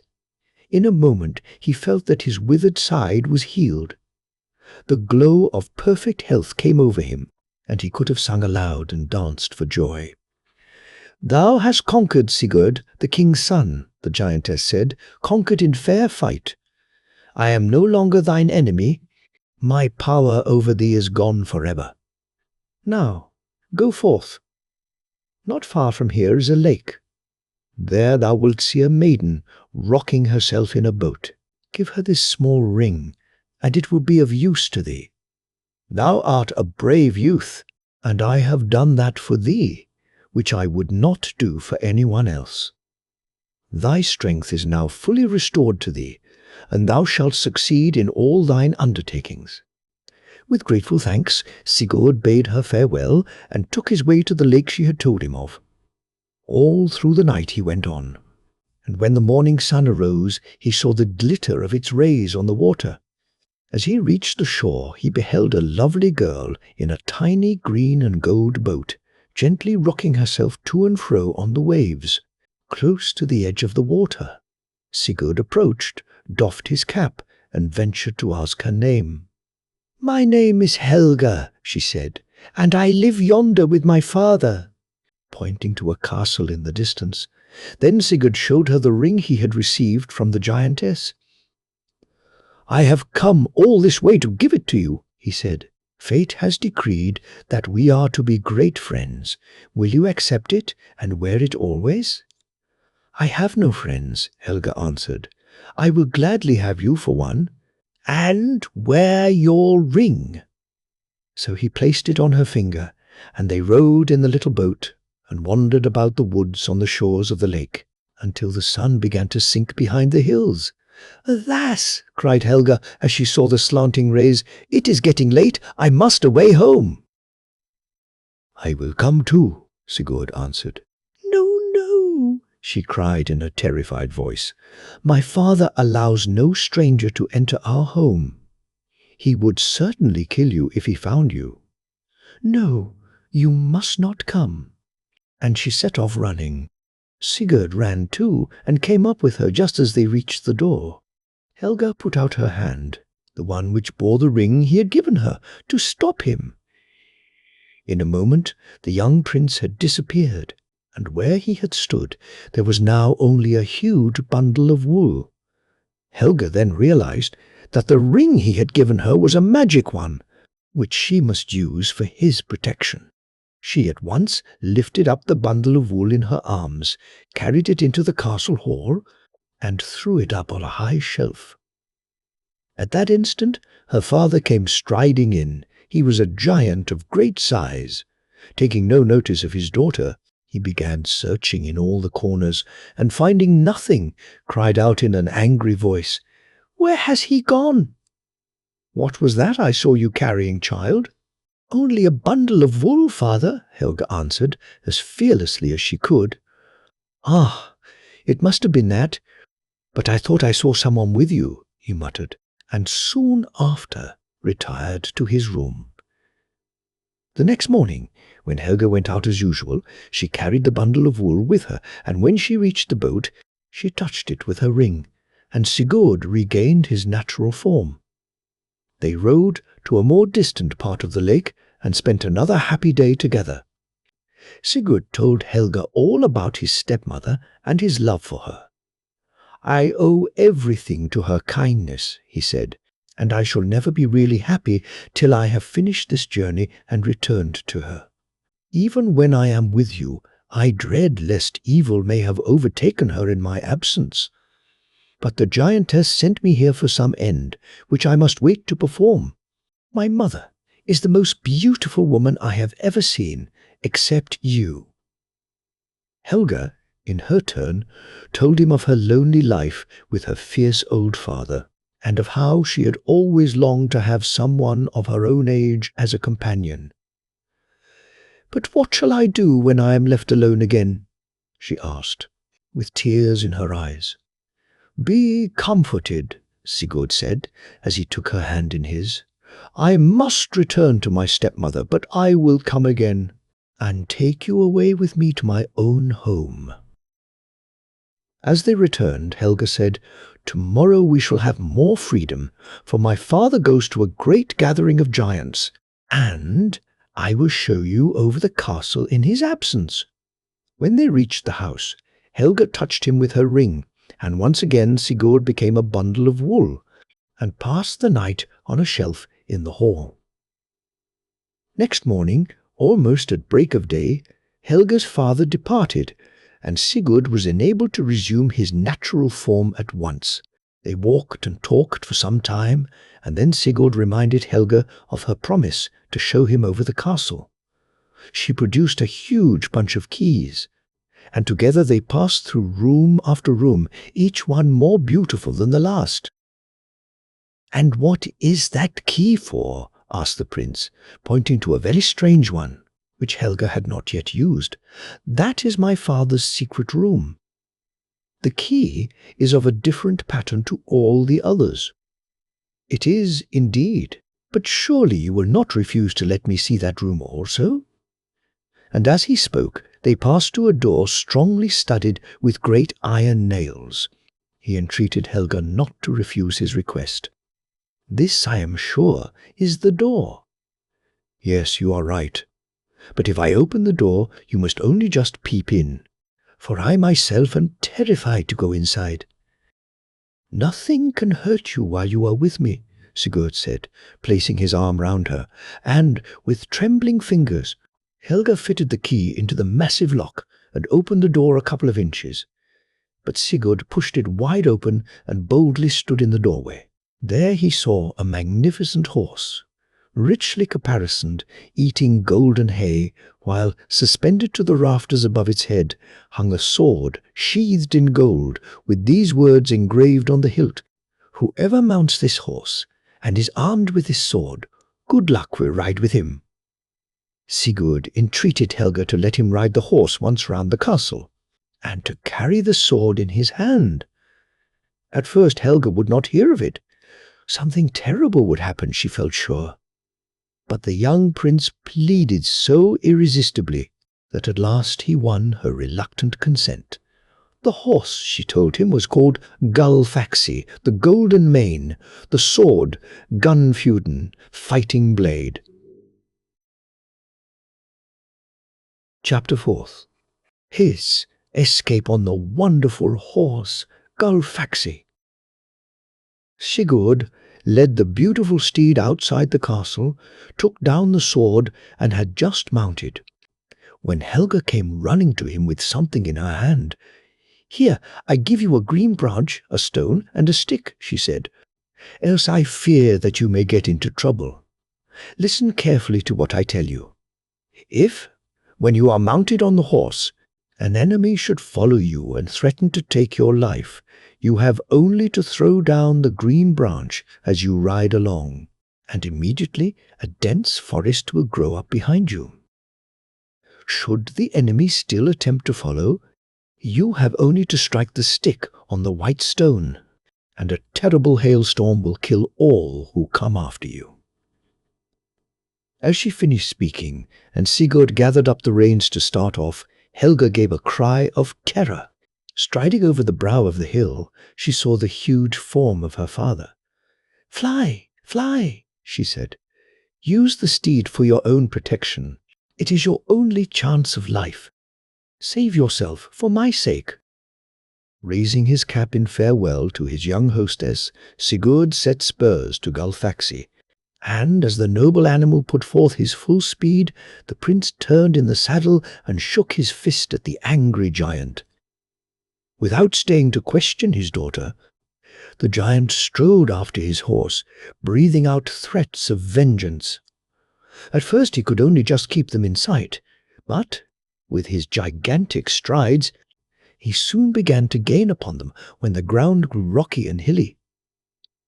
Then Sigurd threw down Helga's green branch, and immediately a thick forest rose between him and his enemy. But the giant seized his axe and began with mighty strokes to hew his way through the wood. Crash went trees and bushes, crash, crash, to right and to left, and when Sigurd looked back a second time, the giant was through the forest and close behind him.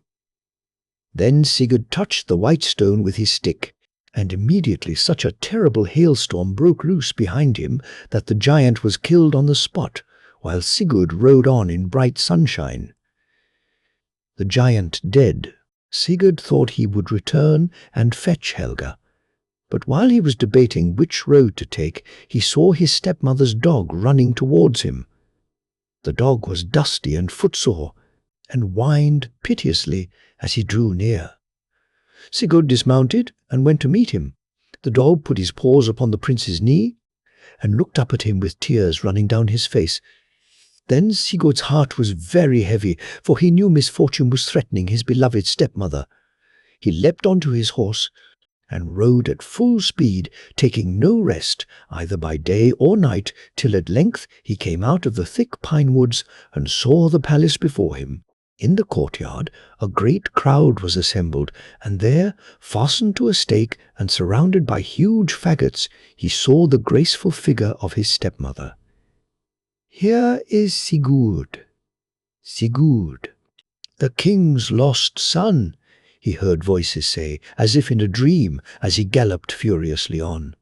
He, however, saw nothing but the beautiful pale face of the queen as he leaped from his horse and pushed his way through the crowd, sword in hand. He cut the bands with which Ingebjorg was fastened, scattered the guards, and carried her into the palace to his father's room. There he found the king lying on his couch, sick unto death for grief at the loss of his son. "My father," Sigurd cried, as he stood before him with his arm round his stepmother, "what is this that has been done? Why has my mother been treated thus in my absence?"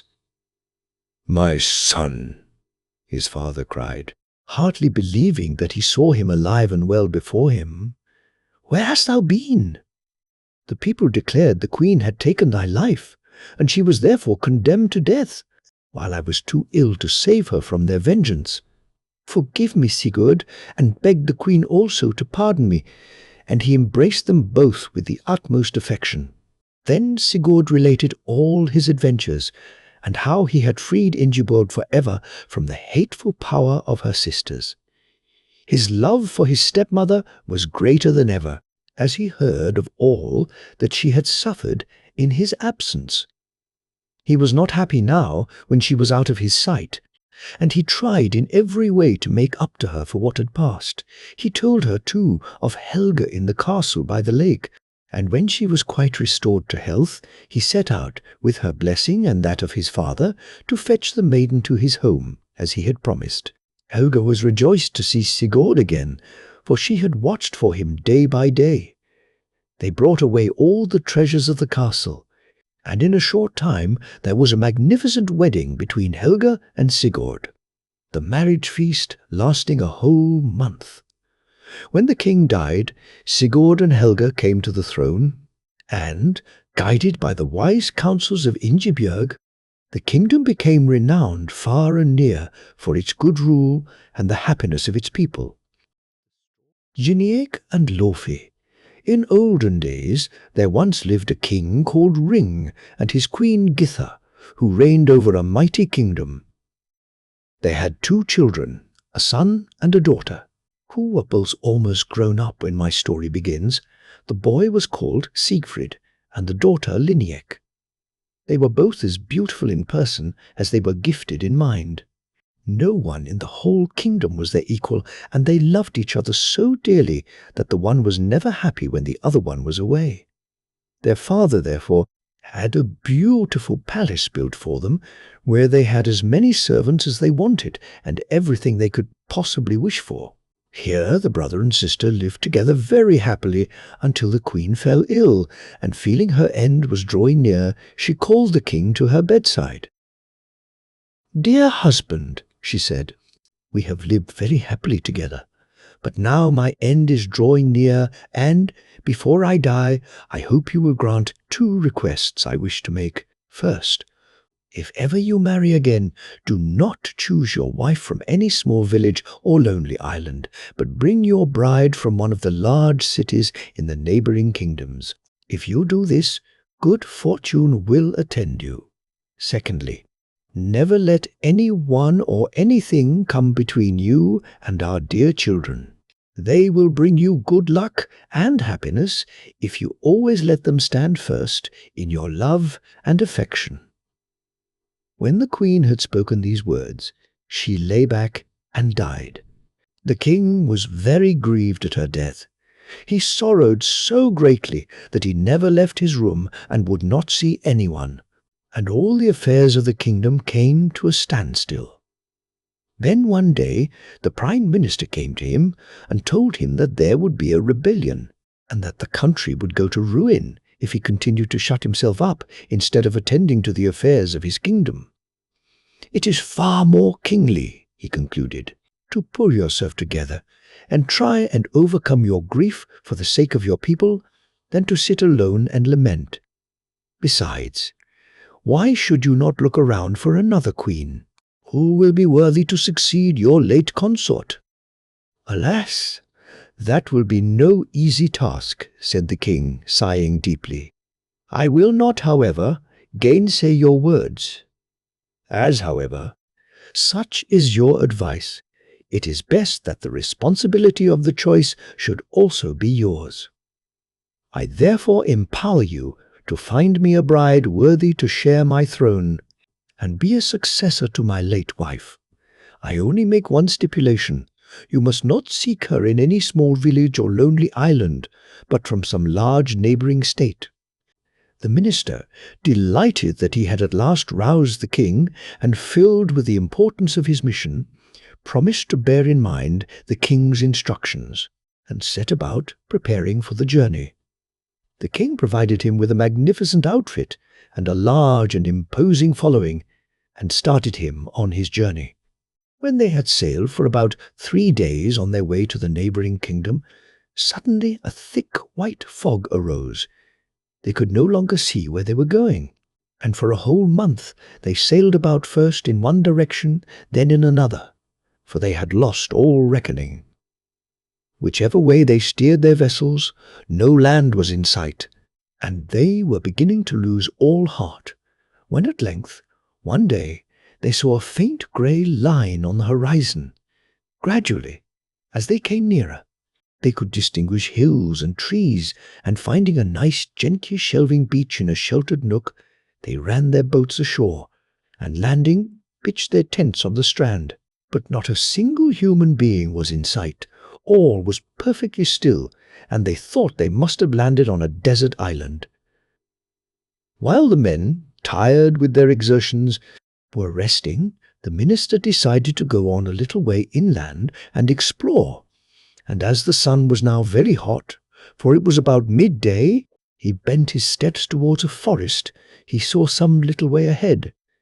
He had not gone very long in that direction when he suddenly heard a harp being played. Following the sound, he came to an open glade, and there, sitting on a fallen tree, he saw a beautiful woman, so grand, so stately. He thought he had never before seen anyone so enchanting. Her playing on the harp was so perfect that it was happiness only to listen to her, while at her feet sat the loveliest maiden he had ever seen, whose sweet voice accompanied the harpist. The Prime Minister doffed his hat and bowed courteously to the lady, who, on seeing him approach, rose and returned his greeting with much friendliness, asking him where he was going and what was the object of his journey. The minister, quite charmed with her kindness, told her the purpose of his coming. "How strange," said the lady, "for almost the same thing has happened to me. I, too, have lost my husband. He was one of the great kings who reigned on this continent, but, alas! One sad day the Vikings came, they overran the whole land, killed my husband, and took possession of this country. It was only with great difficulty, and not without much danger, that I managed to escape with this maiden, who is my daughter." When the girl heard this, she said softly, "Is that the truth you are speaking?" A sharp slap on the ear, while the minister was looking at the harp, rewarded the girl's speech. "Don't forget what I told you," muttered the lady. The Prime Minister, who had not noticed anything, now asked the lady what her name was, and whether he could do anything for her. "I am called Blover," she replied, "and my daughter's name is Laufey." Then the minister sat down beside her and began to talk to her, finding her very clever and well-informed, and feeling that if he went further he might fare worse. He thought he could not do better than secure so wise and beautiful a wife for the king, so he made proposals for her hand in his master's name. His embassy seemed very welcome to Blover, who said she would be quite willing to accompany him, and that there need be no delay, for I have all my treasures here with me, and shall not require any attendance beyond my daughter Laufey. And so, without loss of time, the minister conducted Blova and Laufey to the shore. The tents were struck, and the whole party having got on board again, the sails were set, and the ships turned homeward. The dense fog which had accompanied them was now quite dispersed, and they saw that they had landed on a small rocky island, but all were too delighted at the thoughts of the homeward journey to take any notice of this. A fine fresh wind drove the vessels merrily along, and after 6 days' delightful sailing they came in sight of land, and soon recognized the great high towers of the king's castle. Then the anchors were dropped, and they speedily began to disembark, the minister at once sending a message to King Ring to announce their arrival. The king was delighted to hear that his minister had been so successful. He at once put on his grandest robes of state, and, accompanied by his chief ministers and all the principal courtiers, equally richly attired, he proceeded down to the shore to receive and welcome his bride. He had only gone halfway when he met his prime minister, leading 2 beautiful women by the hand. Both were richly dressed in gold-embroidered robes and decked with rare jewels. When King Ring saw all this richness and beauty, he was delighted beyond measure. And when he was told that the elder and the most beautiful of the 2 was his destined bride, he thought himself the most fortunate of kings. He thanked the minister warmly for what he had done, and in his joyful greeting of mother and daughter, he quite forgot to ask whence his bride and her daughter had come, but led them with great pomp into the city, and lodged them in the most magnificent rooms in the palace. A grand wedding feast was speedily arranged, and all the great people in the kingdom were invited. Only Sigurd and Lineik were not asked. The king was so engrossed with his beautiful bride, sitting beside her and talking to her, that he had completely forgotten them. The wedding was one of the grandest that had ever been seen, and after this feast all the guests received rich gifts ere they departed. And then, at the end of the week, the king began again to look after the affairs of his kingdom. Thus some time passed quietly. The queen was always present when the king received his ministers, and though she never said much, whispers soon went abroad that matters were not as they should be. The queen wished everything to be done her way, and insisted on hearing all that was being arranged, so that King Ring began to think that his marriage was not, after all, such a great piece of luck as he had at first imagined. As for Sigurd and Lineik, the queen never asked about them, nor did she see them. They never came to the palace, but kept to their own house and grounds. Then, after a time, some of the people about the court began to disappear. No one could find out where they had gone, or what had become of them, and it was always those who had opposed the queen in the council. The king, thinking they had gone away because they would not agree to the queen's wishes, at first took no notice of these strange disappearances, but appointed other ministers in their place, and so things went on for some time. Then one day the queen came to the king and said she thought it was time for him to make his journey through the country to collect the revenue. "I have helped you so much in all your business that I can easily carry on the government while you are away, so you need not hurry home. But take your time and enjoy yourself," she added. The king did not much care to go away. He was getting old, and thought his prime minister might well have gone in his stead, but he was falling each day more under the queen's rule. She was the one who settled and decided everything, and if anyone ventured to oppose her, they were made to rue it. The king therefore fitted out his ships for the journey, but he was very sorrowful and sad at heart. When everything was ready for him to start, he went to the house of his 2 children, where of late he had seldom been. A warm greeting welcomed him, and both Sigurd and Lineik could not make enough of their father. When the time for bidding them farewell drew near, the king grew very sad again, and sighing deeply said, "I cannot tell you, my children, What a sad foreboding haunts me that some evil threatens you. If I should not return from this journey, I fear it will not be safe for you to remain here. Take my advice, therefore, and go away secretly as soon as you are sure that there is no hope of my return. When you start, remember you must go towards the east. You will then soon arrive at a high, steep rock. When you have climbed this rock, you will come to a long, narrow valley. Follow this valley till you come to two beautiful trees. The one has bright, glossy green leaves, the other dark bronze ones. They are hollow, and so arranged that they can be securely fastened from the inside, the opening being invisible from the outside. You must each get into one of these trees, and as long as you remain in them, nothing can touch you. Then the king took a tender farewell of his children, and getting on board his ship, the sails were unfurled, and he started off on his journey. They had not, however, been long at sea before a frightful storm arose.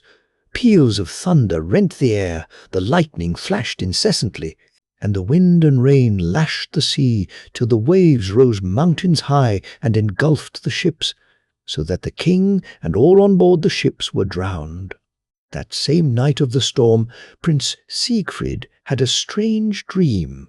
He saw his father standing beside his bed, his clothes streaming with water.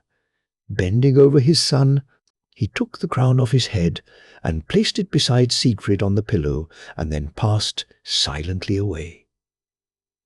When Sigurd awoke next morning, he told Lineik his dream, and they both agreed that this could only be a warning from their father, telling them of his death at sea. They therefore quickly gathered together all their clothes and jewels, and ere the sun had fully risen, they were well on their way on the road their father had told them of.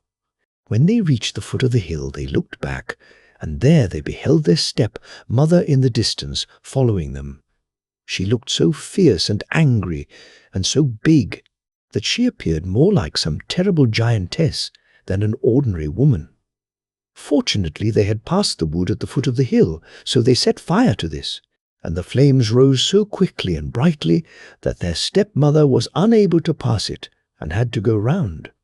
This gave Sigurd and his sister time to get up the hill. But it was a long and weary climb, and once or twice Lineik was fain to sit down.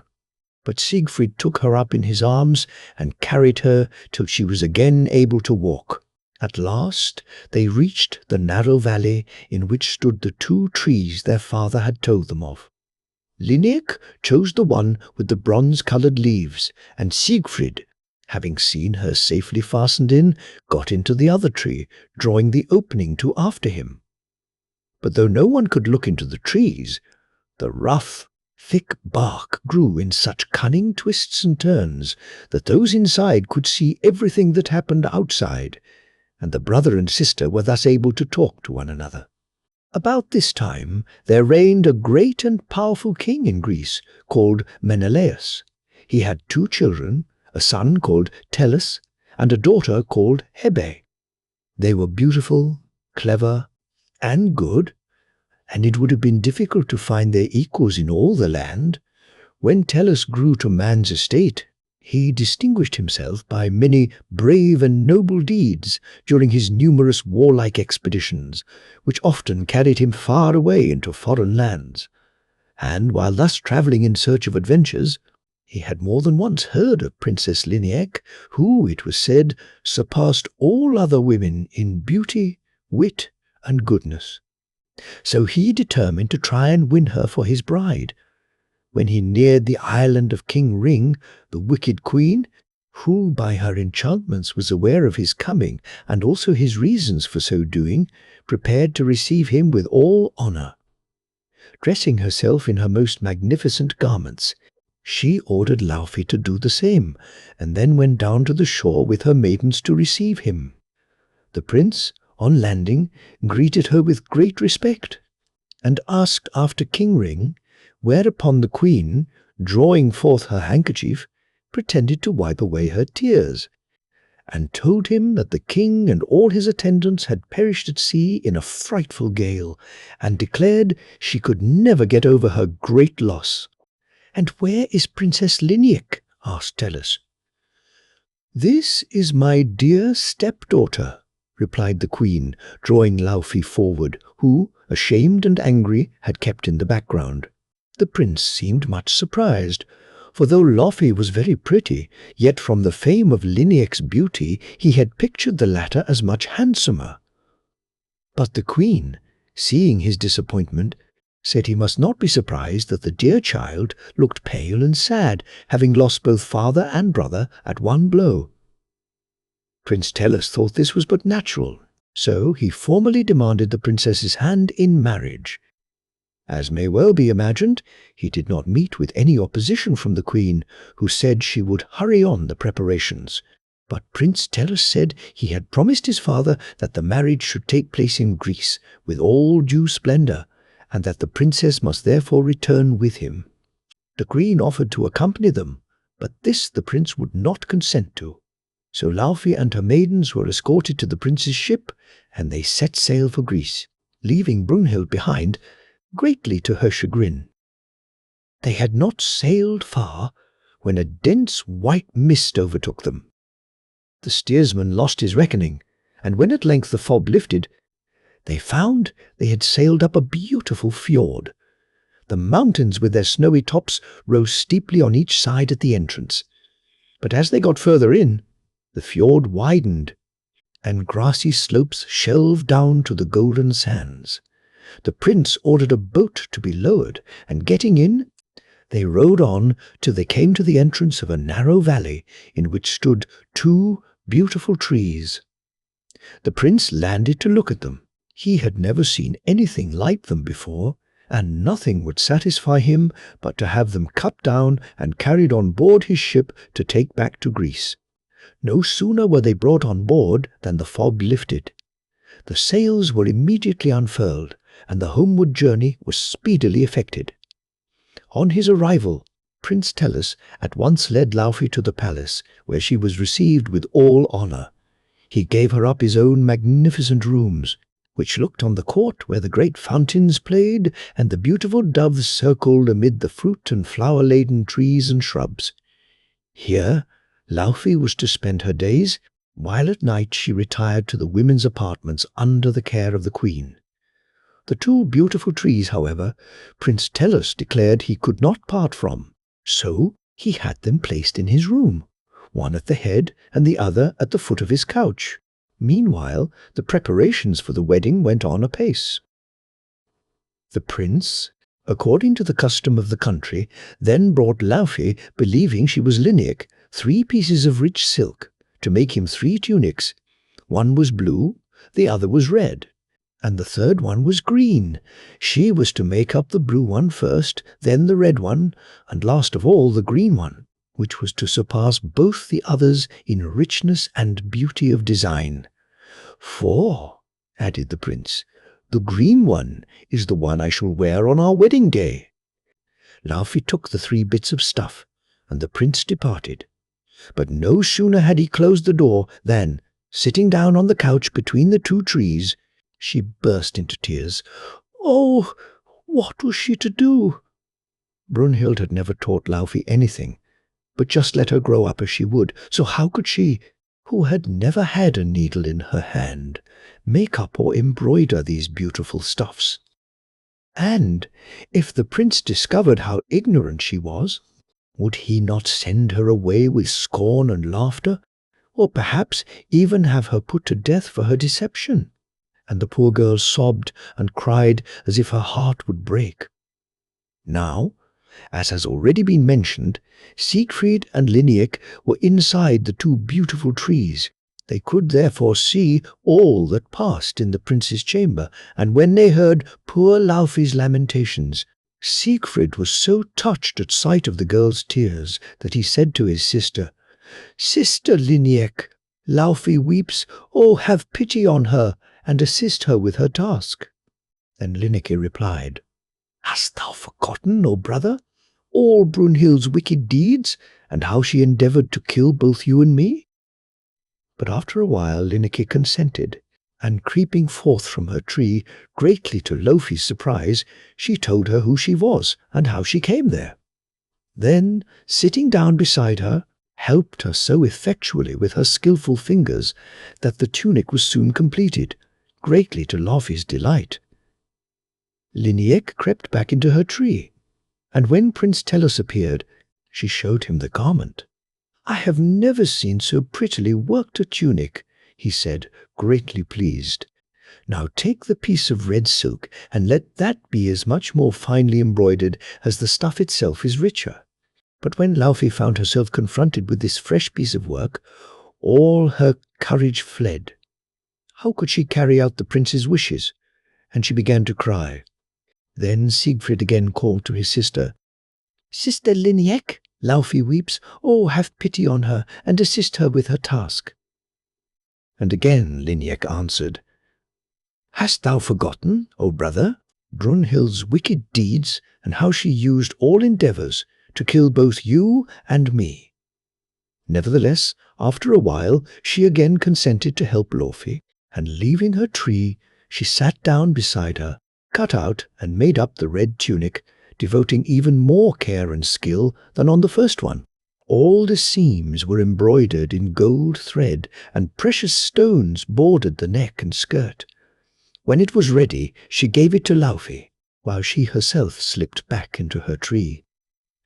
Prince Tellus was greatly pleased when he saw the second tunic. "Why, this is more beautifully worked than the first tunic. I can hardly imagine how you have done it without anyone to help you. Now you must make the third and last tunic.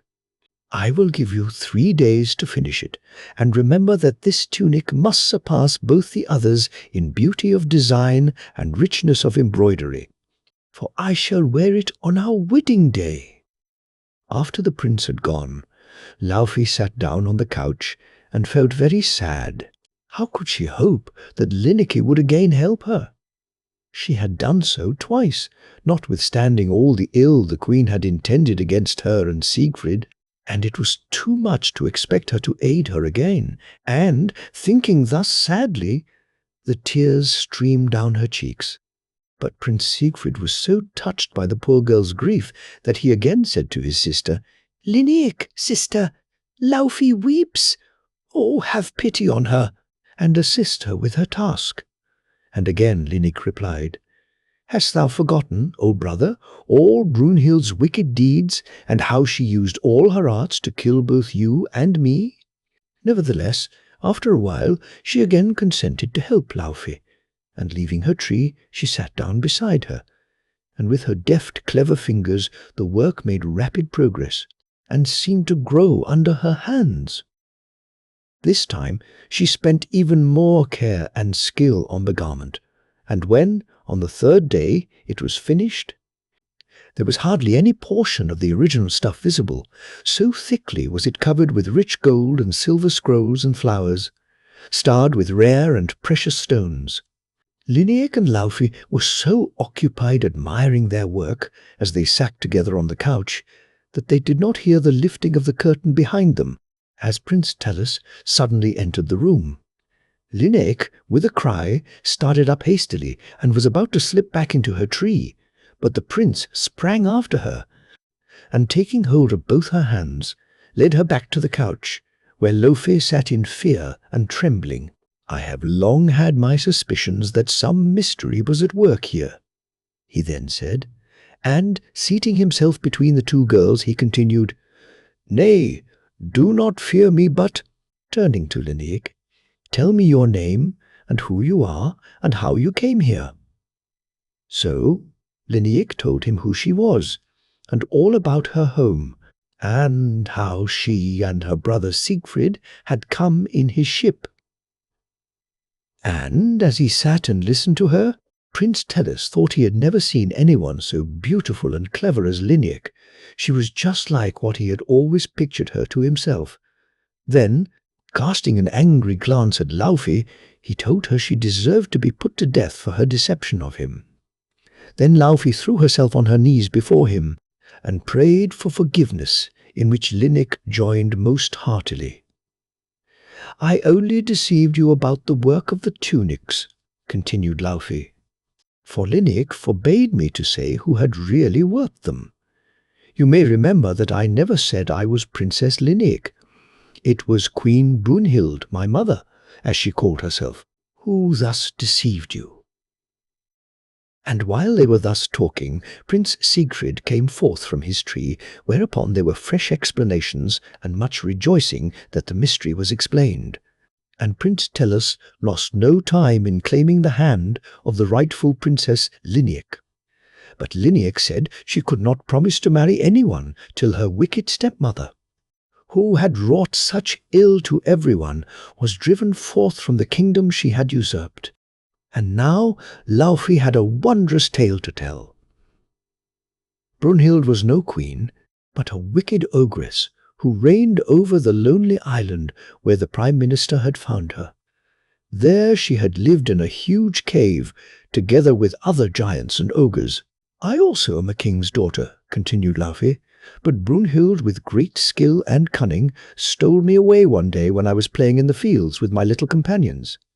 She threatened to kill me if I did not obey her in everything, and called me her daughter, for she thought people would then imagine she also came of a kingly race.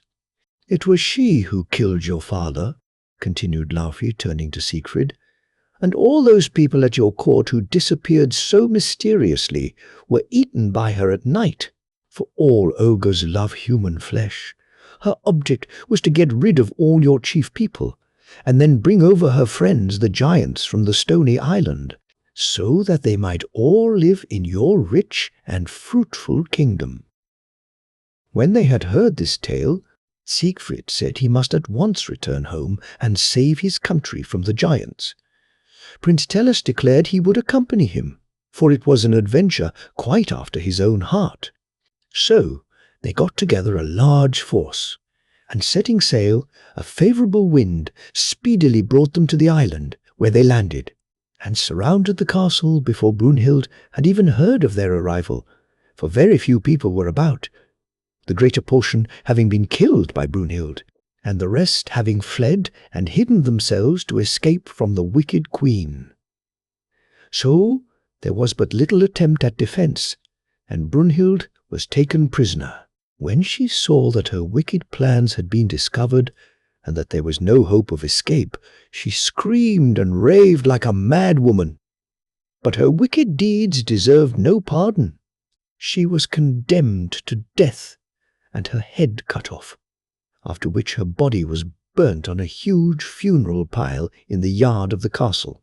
Then the two princes returned to Greece, and a very gay and splendid double wedding took place, at which all the greatest nobles of the kingdom took part, for on his return, Siegfried, who during the test of the tunics had lost his heart to Laufey, now proposed for her hand.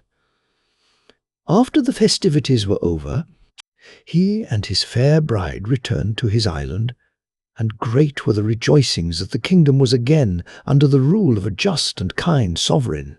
He and Laufey reigned long and happily, and visits were often interchanged between them and Prince Tellus and his bride Lineik, who in time became known as the wisest and best among all the rulers of Greece. The Five Brothers. Once upon a time, long years ago, when giants still lived upon the earth, there dwelt an old man and his wife in a small wooden hut, sheltered from the rough winter winds by the tall mountains and rocks that surrounded it. The world would have said they were very poor, but they thought themselves rich, for they had 5 handsome, healthy boys, who were the delight of their eyes. There was only a year's difference in age between the lads, and they were always together.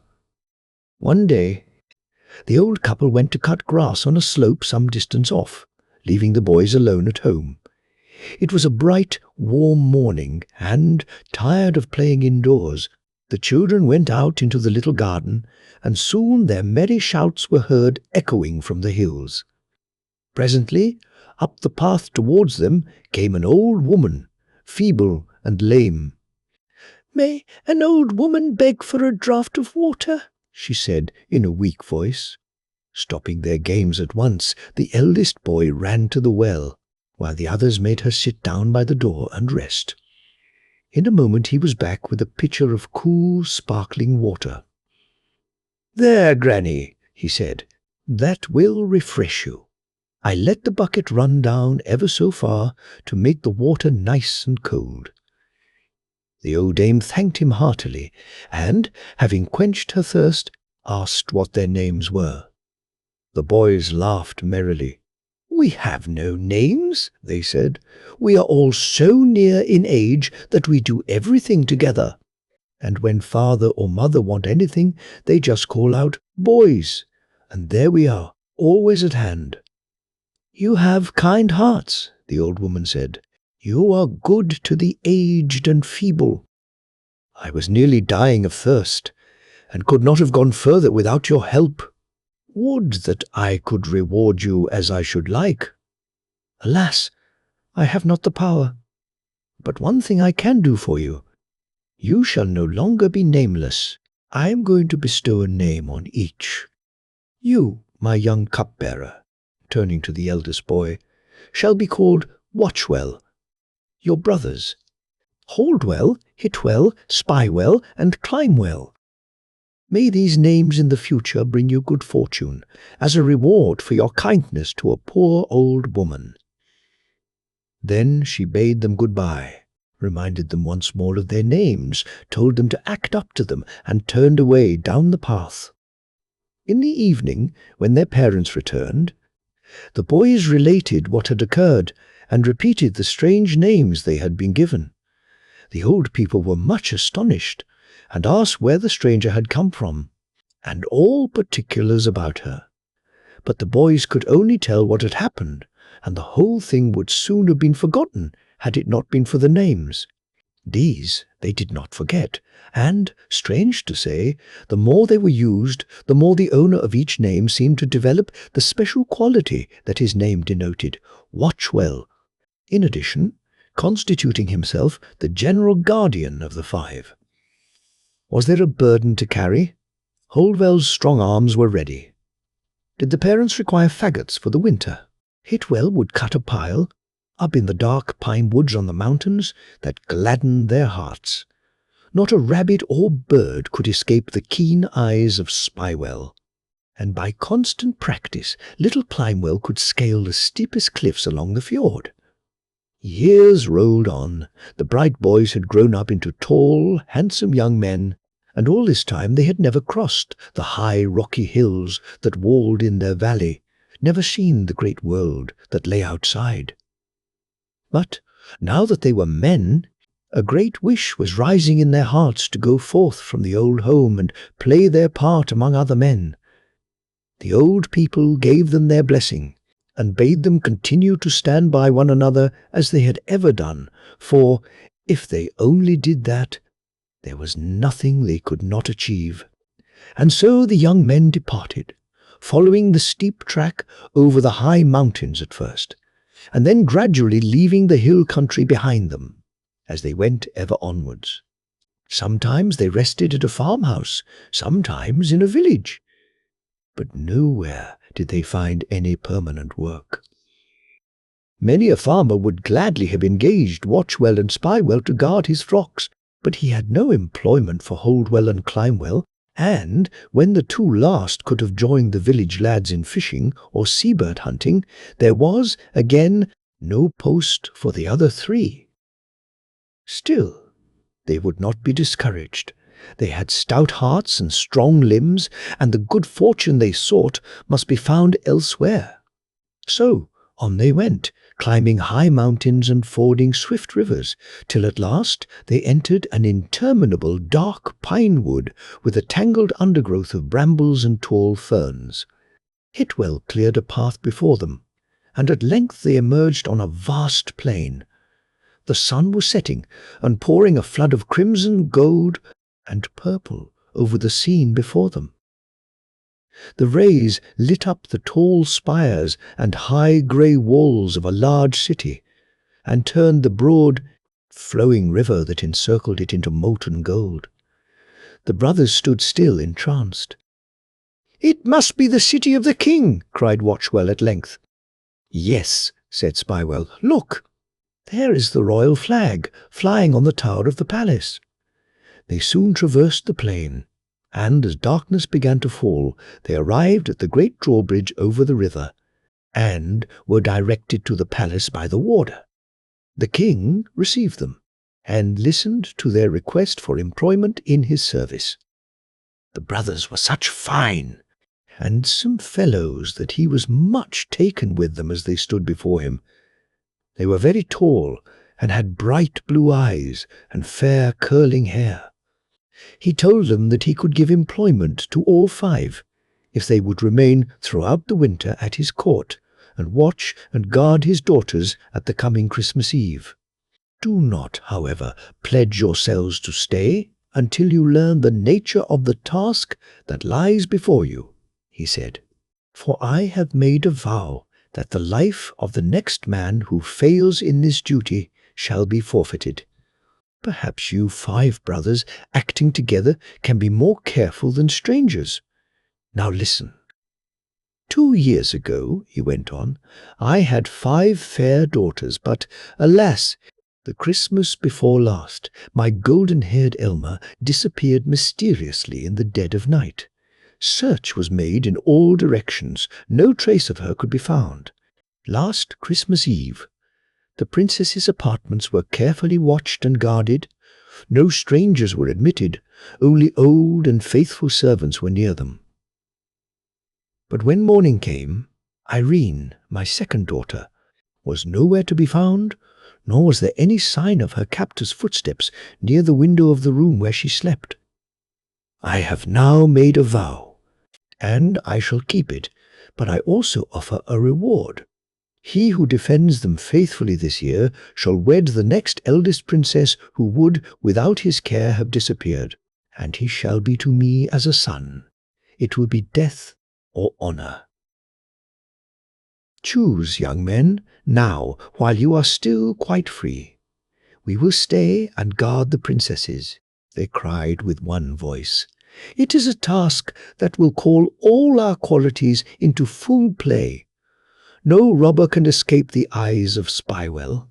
Holdwell will act up to his name till Climewell and Hitwell reach him. And I," and Watchwell drew himself up proudly, "I will be the one to forfeit my life if we fail." So they remained at the court and became great favourites with the king, who began to feel almost sorry that he had imposed sentence of death on the man who should fail to defend his daughters. He, therefore, determined to do what he could to make them safe, and caused a great tower to be built on to the palace with thick walls and windows very high up, and here the princesses were to sleep on Christmas Eve. And now the time drew near. As usual, great festivities were held for several days. On the last night, when the dancing and merrymaking were all over, the 3 princesses, Frida, Ida, and Maya, were led to the tower by the king, attended by their ladies. As they lay down on the big couch, covered with silken embroideries, he bade them a last good night, and charged the 5 brothers to guard them with their lives.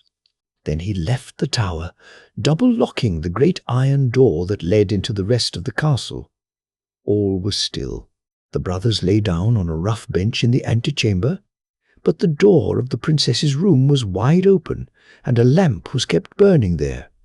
It had been a long and tiring day, and the younger brothers were soon fast asleep. But Watchwell never closed an eye. Wrapped in his long cloak, he leant against the wall and watched. The night drew on. But what was that? He thought he saw a dark shadow slowly approach the window of the princess's room. As he looked, a monstrous hand opened the lattice and stretched out gropingly towards the couch on which the king's daughters lay asleep. Watchwell touched his brothers. In an instant, Holdwell had grasped the mysterious hand so tightly that the owner could not move it, and Hitwell, with one blow of his sword, severed it from the wrist. A terrible, wild cry of pain and baffled anger filled the air, and, looking forth, the brothers saw a fearful giant striding rapidly away from the palace, and shaking his remaining hand threateningly towards the tower. The noise had aroused the king, who was quickly on the spot, while Watchwell and his brothers hurried after the monster. Faster and faster he went, seeing he was pursued, but, though he was speedily out of sight, Spywell's keen eye traced his footsteps all the way. On they went, till at last they came to the foot of a high mountain. Steep and precipitous before them, the sides rose up, no foothold to be seen anywhere. Climwell, however, never hesitated. He showed his brothers a strong silken cord that he always carried with him.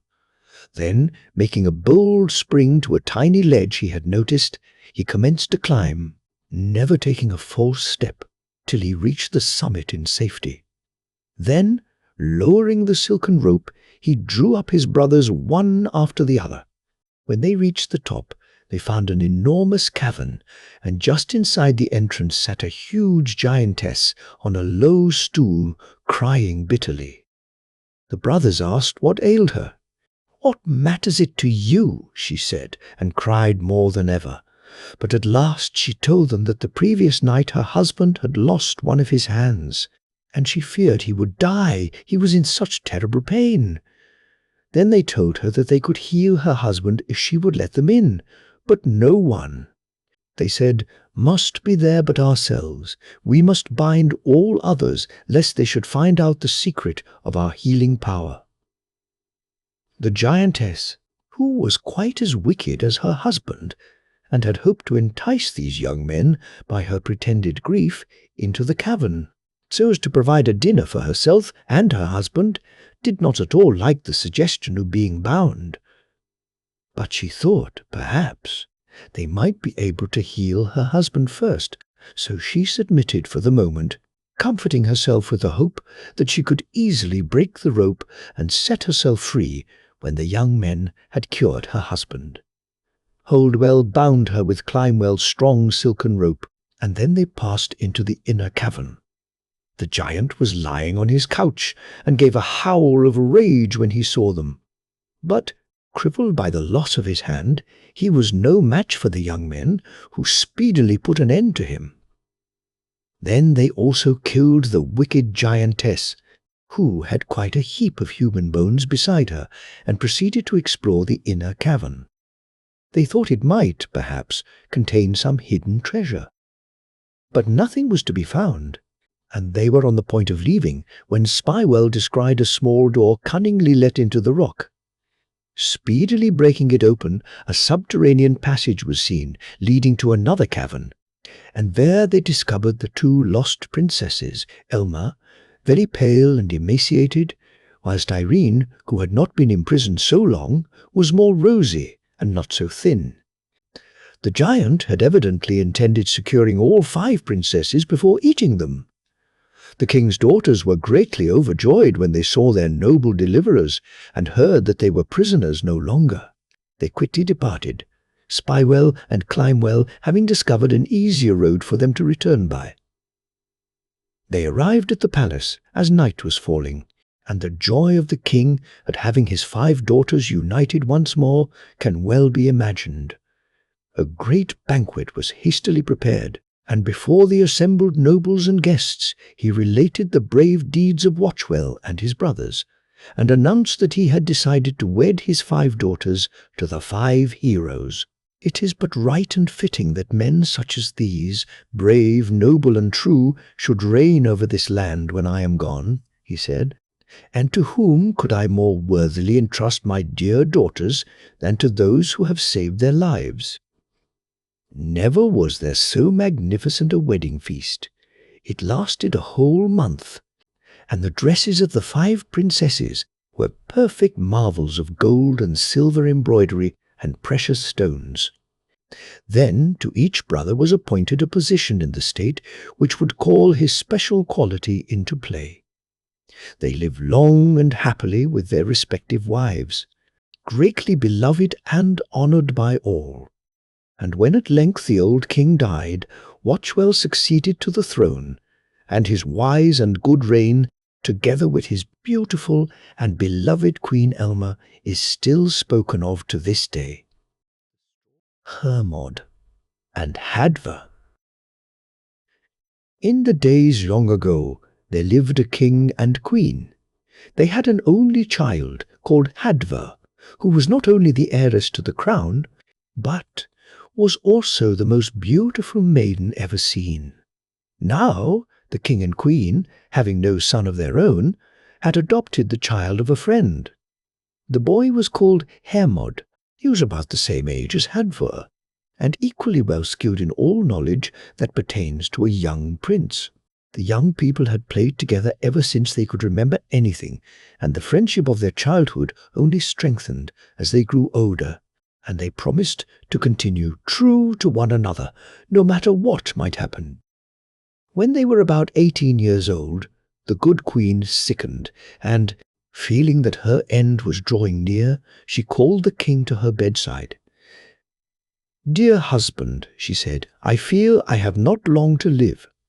Pray, therefore, grant me the last request I shall ever make you. I know how lonely you will be without me, and I hope, therefore, that you will marry again. But if you do, let it be the good Queen of Hetland, who has lately lost her husband, and who, having no children, will love our dear ones as if they were her own." The king, overwhelmed with grief, promised to do as she wished, and the queen died peacefully. For some time the king could think of nothing but the terrible loss he had sustained. At length, however, wearying of his lonely life, he fitted out a ship and went to sea. After sailing along for some days under brilliant sunshine, one morning a thick fog arose. It grew denser and darker, and the sailors could no longer tell which way they were going when the mist suddenly lifted and they saw land before them. The king ordered a boat to be lowered and was rowed ashore. He then got out alone, telling the men to wait for him. Going quietly along, he presently came to a wood, and the sun being very hot and the king very tired, he was glad to sit down and rest under the shade of a big oak tree. He had not been long there, however, when he heard music in the distance, and, following the sound, he presently came to a beautiful open glade, and there he saw 3 women. One of them, clad in richly embroidered robes, was seated on a golden stool. She held a harp in her hand, and had evidently been playing, but she looked sad and troubled. Beside her, seated on a lower stool, was a young girl, also handsomely dressed, though not so richly as the elder women, and behind them stood another girl, also good-looking, but very plainly dressed, with a green cloak thrown round her. She evidently was the servant of the other 2. After gazing at the women for a few moments, the king stepped forward and saluted them respectfully. The lady seated on the golden stool, having returned his greeting, asked him who he was and where he was going. "Alas," said the king, "I have lost my dear queen, and now, in accordance with her last wish, I am on my way to Hetland to ask the widowed queen of that country to become my wife." "O king," replied the lady, "how wonderful is the hand of fate! I am the queen you are in search of. Hetland has been overrun by Vikings, who burned and destroyed everything they did not carry off, and it was only by a miracle that I managed to escape with my daughter and my attendant here." When the king heard this, he hesitated no longer, but at once offered to take her back as his bride. After a slight hesitation, the lady accepted the king's offer, and, having rested a little longer, the king led the way back to the boat. They quickly embarked and, without any further adventures, arrived at the king's country, where a great wedding feast was immediately prepared, and the marriage took place amid great rejoicing. For some little time matters went very smoothly. Hermod and Hadvor kept much to themselves, leaving the queen and her daughter to enjoy all the splendor and gaiety of the court. But as time went on, Hadvor, who was always kind to those about her, seeing that Olaf, the queen's attendant, was much neglected and snubbed by her mistress, took compassion on her and often asked Olaf to come and see her. After some months, a war broke out with one of the neighboring countries, and the king had to go forth at the head of his army. No sooner had he sailed than the queen went to Hermod and told him she wished him to marry her daughter.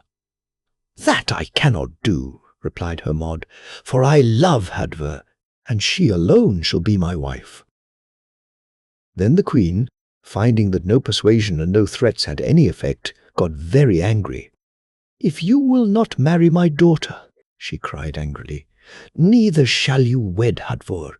I have not forgotten the magic taught me by my mother, and, as you will not obey me, I lay my spell on you. You shall live on a desert island, and all day long you shall roam about in the shape of a lion.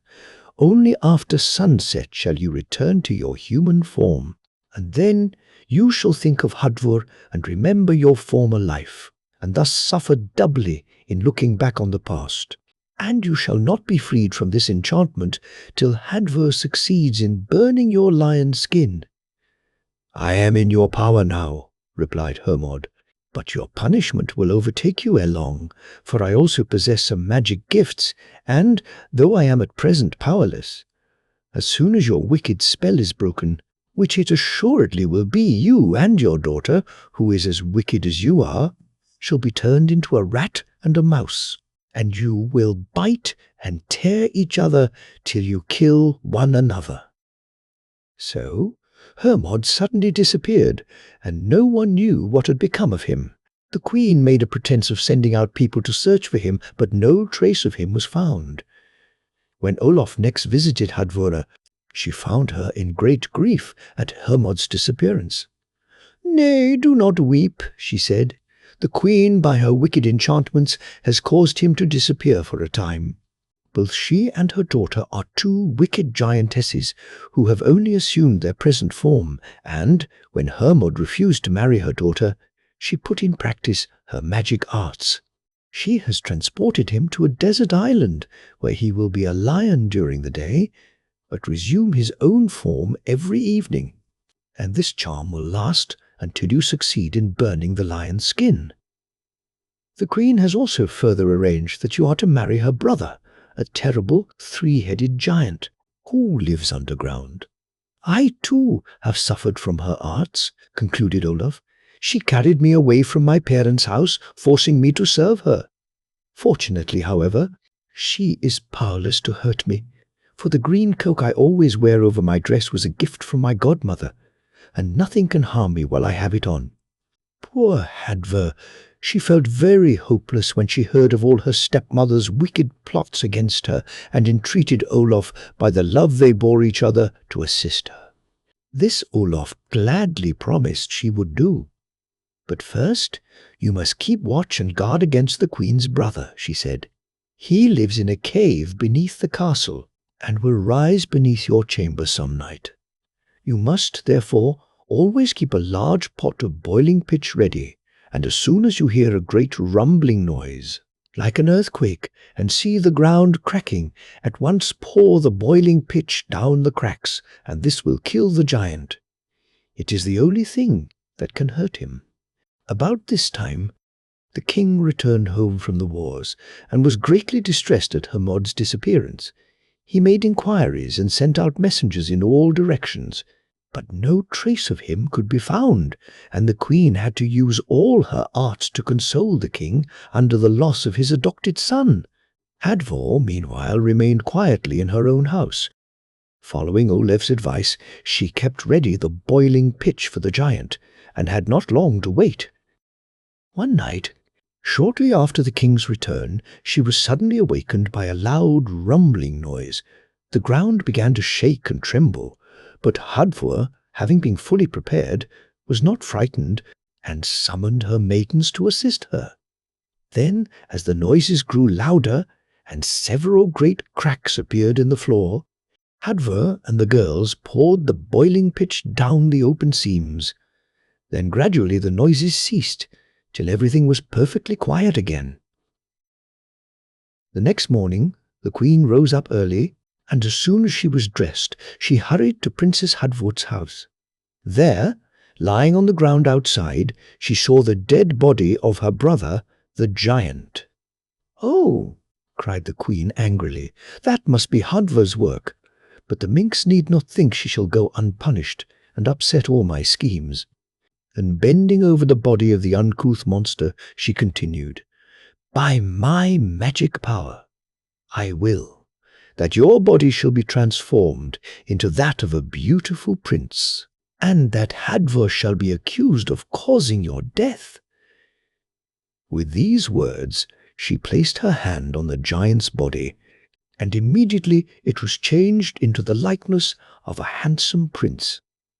The queen then returned to the palace, and, pretending to weep, she told the king that she feared his daughter was a very wicked girl, though she always seemed so good, for that her brother, a brave and handsome prince, had come to ask Hadvor's hand in marriage, who, without any rhyme or reason, had caused him to be killed, for she, the queen, had just seen his dead body lying outside the princess's house. When the king heard this, he hastened to Hadvor's house, accompanied by the queen, and when he saw the dead body lying there, just as the queen had described, he was very angry. He said he could not have wished for a handsomer or nobler son-in-law, and that he would gladly have consented to the marriage. Then the queen begged that she might be allowed to choose Hadvor's punishment, and the king, greatly incensed with his daughter, gave his consent. So the queen said it would only be a just punishment that Hadvor, who had killed her brother, should be buried alive in the same grave with him. And the king, though sorry for his daughter, having given his royal word, said the queen's wishes must be carried out. Olaf, meanwhile, who, unknown to the queen, had overheard all that passed, hastened away to tell Hadvor. When the princess heard what the queen intended doing, she was very frightened, but Olaf comforted her and promised to help her. "And remember, if you wish to bring Hermod back again, you must not mind undergoing some pain and suffering for him." Olaf then brought her a short cloak, which she told Hadvor she must wear over her dress when she went into the grave or burial mound. "The giant," she said, "would be a spirit after he was buried. He will then ask you to cut off and give him one of your hands," continued Olaf. "But you must not promise to do this until he has told you where Hermod is, and how you are to get to him. Then when you want to get out of the grave, he will let you mount on his shoulder, but beware how you trust him. He will only help you to put you off your guard, and will take hold of your cloak and drag you back. See, therefore, that it is only loosely tied, so that when once you have your foot on the outer edge, the cloak alone will remain in his hands." Meanwhile, the grave was being prepared, and when all was ready, the body of the supposed prince was laid in it, and Hadvor, who was not allowed to say a word in her own defence, was lowered in beside him, and the grave was walled up and closed. And then all happened as Olaf had foretold. The supposed prince became a spirit, but in his former giant form, and asked Hadvor if she would let him cut off one of her hands and her hair, saying, "Only a maiden's hand will open the grave, and a maiden's hair will Hermod save." But Hadvor refused unless he first told her where Hermod was and how she could get to him. Then the giant said that the queen had banished Hermod to a desert island and described exactly where it was. "But you will not be able to reach him unless you cut off your hand," said the giant. "Then you must cut off your hair and plait it together and make it into sandals, and with these you will be able to cross both sea and land." Hadvor at once carried out the giant's instructions. She cut off her beautiful long golden hair and, plaiting it together, made herself a pair of sandals. Then, thinking only of Hermod, bravely held out her hand for the giant to cut off and declared she was ready to go. The giant said he would help her, that she must climb upon his shoulder and touch the roof with the hand he had cut off when the top of the grave would open. So she followed his directions, and no sooner was the grave open than the giant stretched up his hand and caught hold of her cloak to pull her back. But with one spring, Hadvor was outside the grave. The cloak slipped from her shoulders, remaining in the giant's hands, and, without waiting to look round, she flew along the road he had told her of. She ran on for some time without venturing to stop or look round, until at length she reached the seashore. There, far, far away in the distance, she saw a high, rocky island. Her sandals, however, enabled her to cross the water easily, but when she reached the island, the shore was so steep and rocky, she could find no way of getting into the interior. This was a terrible disappointment, and tired and weary with all she had gone through, Hadvor sat down on a fallen piece of rock, and presently fell asleep. Then she dreamt that a big giantess came up to her and said, "I know that you are Hadvor, the king's daughter, and that you are in search of Hermod. He is on this island, but you will not find it easy to reach him if left to yourself, for the cliffs are steep and dangerous, and, though you are brave and ready to face any danger for him, you will not be able to climb them. But I will help you. Go round the corner of the next cliff, and there you will find a stout rope fastened to the rocks. By its help you will be able to climb up and get into the island, but it is large and has many caves, and you might be a long time ere you find Hermod. I have, therefore, brought you this ball of ribbon. Take hold of the loose end, and the ball will roll along and guide you in the right way. I also give you this girdle. Fasten it round your waist, and as long as you wear it, you will suffer neither hunger nor fatigue. But remember to keep silence while Hermod is still under the spell, and on no account must you speak until after you have burnt the lion's skin." When Hadvor awoke, feeling quite strong and refreshed, she thought she had only had a very pleasant dream, but, looking round, she saw a ball of gaily coloured ribbon and a beautiful silken girdle lying beside her. Putting the girdle round her waist, she tucked the ball inside of it, and, going round the next cliff, she saw a stout rope hanging down. Then she knew that her dream was no ordinary one. She took hold of the rope and began climbing the almost perpendicular rock. But it was a long and difficult task, for the rocks were high and steep, and the loss of her hand greatly impeded her progress. But whenever she lost heart, she thought of Hermod, and the knowledge that she was at last near him gave her fresh strength, till at length she reached the top. She then placed the ball on the ground and followed its lead, till it stopped at the entrance to a cave. Cautiously, Hadvor peeped in, but she saw nothing except a miserable wooden pallet, so she crept under this and hid herself. The hours seemed very long, as she lay there listening for every sound that might announce Hermod's approach. Then, just as the sun was setting, sending a bright crimson gleam into the cave, she heard a loud roar, accompanied by heavy footsteps, and presently a huge lion entered the cave. Hadvor's heart leapt into her mouth, but she remembered that she must be silent if she wished to save him. The lion then went towards the hearth, and giving himself a vigorous shake, the lion's skin fell off, and Hadvor saw that it was indeed Hermod. He sat down on the bed, little thinking that Hadvor was hid underneath, and began talking aloud of his love for Hadvor, and his great grief at their separation, and his utter inability to help himself. "For, alas," he concluded, "it is only by Hadvor's finding and burning my lion's skin that I can ever get back my human figure and power. And how is it possible she should ever find me here?" Hadvor, when she heard these words, almost jumped out from beneath the bed. But she remembered in time that she must not speak until she had burnt the lion's skin. So, with a strong effort of her will, she kept perfectly still and silent till Hermod threw himself down on the bed. As soon as she heard that he was fast asleep, she crept forth quietly, and, taking an armful of wood and a lighted brand from the hearth, she made up a big fire outside the cave and burnt the lion's skin Hermod had thrown off. She then returned to the cave and wakened Hermod. What a glad and joyful meeting that was! Hadvor told Hermod all that had occurred after his disappearance, and how, by Olaf's help, she had been enabled to find him. "Oh, Hadvor," cried Hermod, "to think of all you have done and suffered for my sake!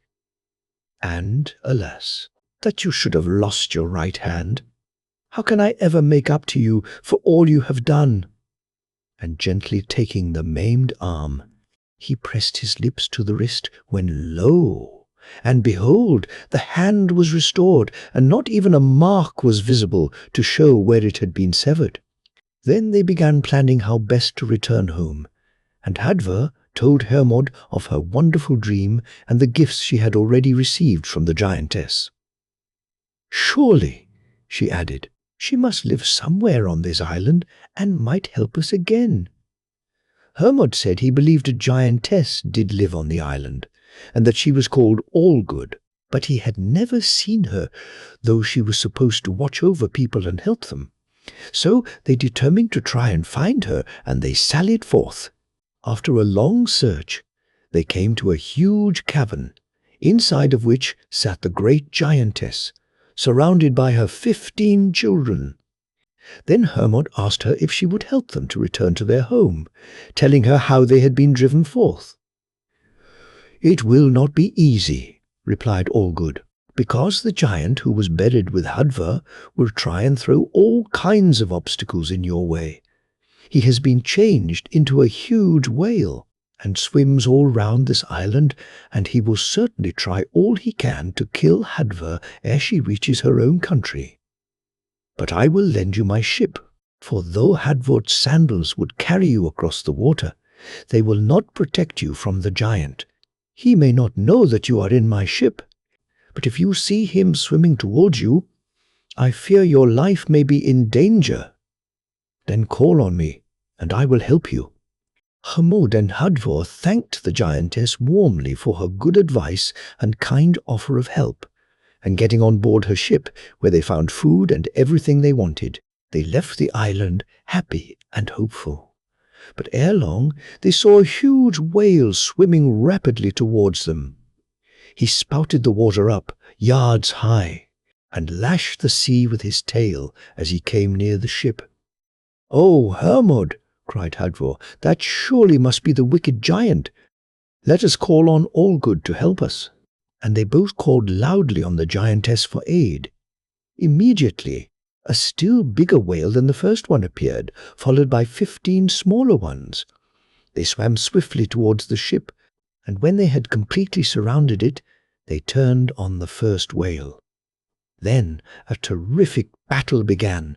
The water shot almost up to the clouds.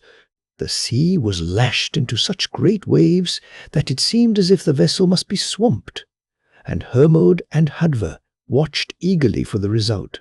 The fight lasted for some time, but when at length it was over, they saw that the sea for some distance was red with the blood of the dead whale.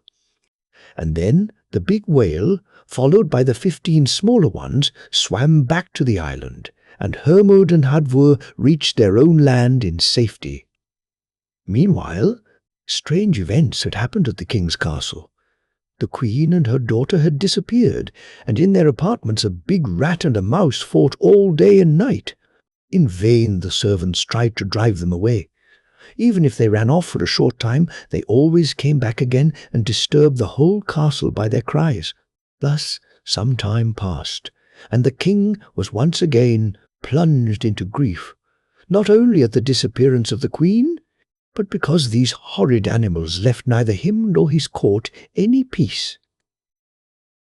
One evening, When they were all assembled in the great hall, very sad and silent, quick steps were heard approaching, and, to the surprise of everyone, Hermod entered. As soon as the king saw him, he embraced him warmly, greeting him like one returned from the dead, and anxiously inquiring all that had happened to him. But before sitting down, Hermod said he must first go to the queen's apartment. There the rat and mouse were fighting and biting one another, uttering frightful cries. But, drawing his sword, Hermod smote them both, when, to the amazement of all, there lay two hideous giantesses dead on the ground. The servants quickly carried them out into the great courtyard, where they were thrown on a pile of wood and burnt. Meanwhile, the king and Hermod, accompanied by the whole court, returned to the hall, and then Hermod related all his wonderful adventures, greatly to the delight and amazement of the king and his courtiers.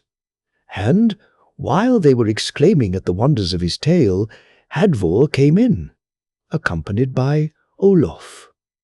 Then, indeed, there was general rejoicing, and the king at once acceded to Hermod's wish to become his son-in-law. There was no long delay over the wedding, and as the king was now growing old, he handed over the government of the country to Hermod, whose reign is still known as that of the Good King. Hadvor, in the midst of her own happiness, did not forget Olaf and all the good services she had rendered her. She married one of the great nobles of the kingdom, who became King Hermod's right hand, and Hadvor and Olaf remained close friends all the days of their life, their friendship descending to their children and grandchildren. Ingebjorg. There once lived a king and queen who ought to have been as happy as the day is long, for they had a fine kingdom, a beautiful palace, plenty of horses and carriages. Their treasure room was filled with gold, silver, and precious stones, and no matter how much they took out of it, it always remained full. Their people were quiet and industrious, and they had no cares or troubles, yet, notwithstanding all this, they grew daily more sad and sorrowful, for they had no children to inherit all the riches they owned. One day the queen went out into the palace garden. It was a fine, bright winter's morning. The snow lay hard and firm on the ground, and each tree and bush sparkled and glistened in the sunshine, just as if the jewels in the king's treasury had been scattered over them. The queen, feeling tired, sat down on a stone bench beneath a huge oak tree, when suddenly a large white bird flew down from the tree. It brushed past so close to the queen's face that the wing feathers scratched her cheek, and a few drops of bright crimson blood fell on the snowy ground. "Oh!" cried the queen, "would that I might have a daughter who would be as beautiful as those crimson drops on the white glistening ground." "You shall have your wish," sang the bird, as it flew away, its white wings shining in the sun like silver. The queen had hardly recovered from her surprise than she heard a noise behind her, and, turning round, she beheld the old man Surtur, who lived in a little hut near the palace, and who was well known and dreaded as a wicked magician. "Aye, you shall have your wish," he muttered in a fierce, angry voice. "But I, too, intend to have a say in the matter. A daughter shall indeed be born to you, but she shall cause you more sorrow than happiness, unless, indeed, she returns you good for evil." And he laughed wickedly and disappeared. When the queen heard these words, she was greatly troubled, for she knew that Surtur was her enemy, and that he was powerful. But as weeks and months passed and nothing happened, she forgot all about the old man's words, and when at length her little daughter was born, everyone agreed that she was the most beautiful child ever seen. She was christened Ingebjorg, and grew up as good as she was beautiful. At first the queen could not do enough for the child, and could hardly bear her out of her sight, but as she grew older, and when she saw how fond the king was of Ingebjorg, and how everyone praised and admired her, she began to grow jealous, and all her love seemed to turn to hatred. When the king saw this, he thought it would be better to separate Ingebjorg from her mother, so he built her a separate house, and there she lived with her own attendants. But this only made the queen still more angry. At last she fell ill, and sent for her daughter, and when the girl came to her bedside she whispered something in her ear, and then sent her back to her own house again. But from that day a change came over Ingebjorg. She no longer laughed and danced as was her wont, but walked about the rooms alone, often weeping, and would never leave her house on any pretext whatsoever. One day, when Ingebjorg, as usual, sat in her room, her work, that she used to take such pleasure in lying idly on her lap, while the tears rolled slowly down her cheeks, she heard someone knocking at the door, and on opening it, she saw a funny little old woman with a high-peaked hat, who asked if she might come in and rest. Ingebjorg listlessly said, "Yes," and then the old woman began telling her some wonderful stories, and at last Ingebjorg got so interested that her tears stopped, and she looked quite bright and happy like her old self. "And now," continued the old woman, "I want you to come out into the wood with me. It is a lovely day, and so beautiful and fresh in the shade of the trees." Though at first Ingebjorg declared she did not care to go, she at last allowed herself to be persuaded, and soon they were wandering along on the soft, mossy paths beneath the beautiful, great, tall-stemmed firs, graceful beeches, and feathery birch, till gradually the sad look disappeared from Ingebjorg's face, and she began to laugh and run like the happy girl she had once been. "And now," said the little old woman when, tired of walking, they had seated themselves on a mossy bank, "now tell me, Ingebjorg, why are you always so sad?" At first the girl refused to speak, but the little old woman kept on asking, and she looked so kind and gentle that at length Ingebjorg said her mother had told her that it had been foretold at her birth that she was to marry a terrible giant, and that she was to burn her father's castle, and so cause his death. "And oh," cried Ingebjorg, "I love him so dearly. He has always been so good and kind to me." "Oh, let us hasten home. I quite forgot. I ought never to have left my house, and I never will go out again, and then I cannot possibly harm him or marry that horrible giant." And the poor girl hurried home, sobbing and crying all the way. "Nay, nay," said the little old woman. "Comfort yourself, my child. I am your godmother, and there is no harm done, and I think we can find some way to avert these evils. It is all that wicked Surtur's doing. He wanted to marry your mother, and when she would have nothing to say to him and married your father, he vowed he would never rest till the king was dead and she was punished. So he got her maid to give her some drops made out of the dragon's tooth, which turned her love for you to hatred and jealousy. But he can only work so far.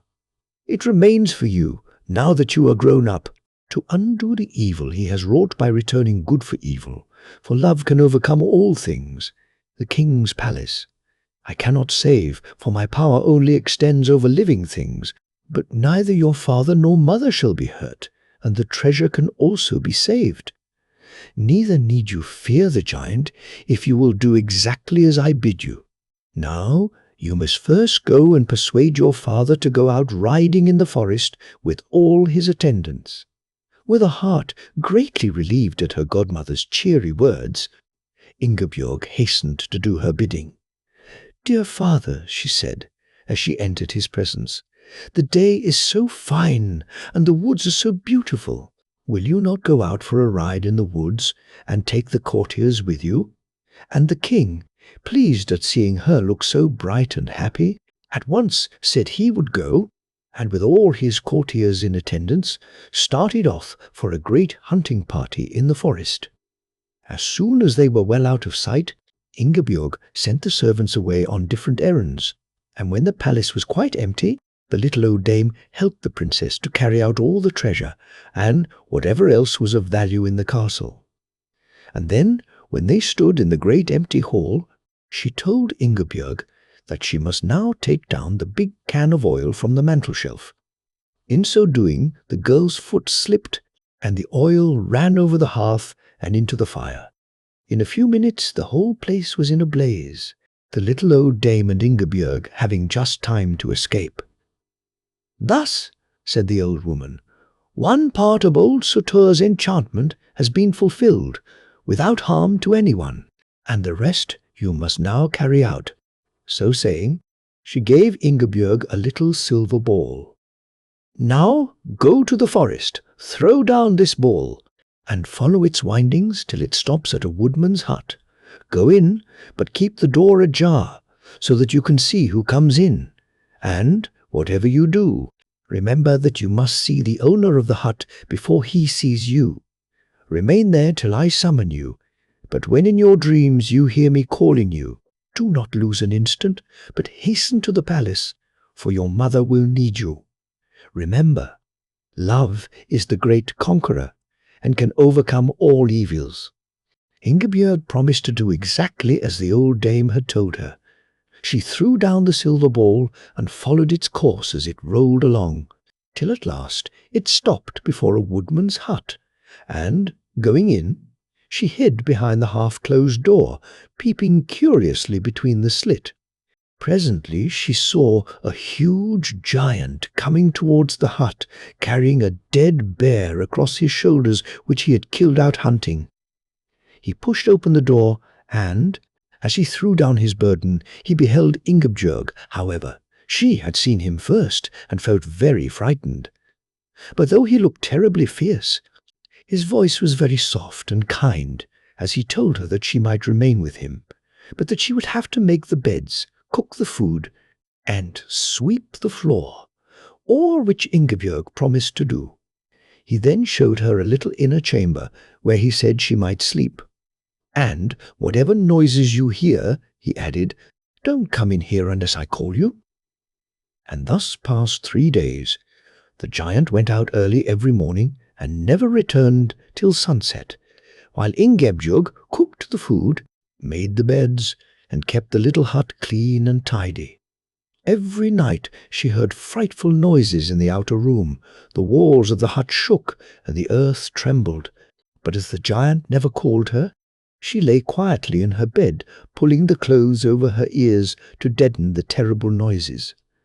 And then, as she fell asleep, each night she dreamed that, instead of the giant, a handsome young prince stood beside the hearth.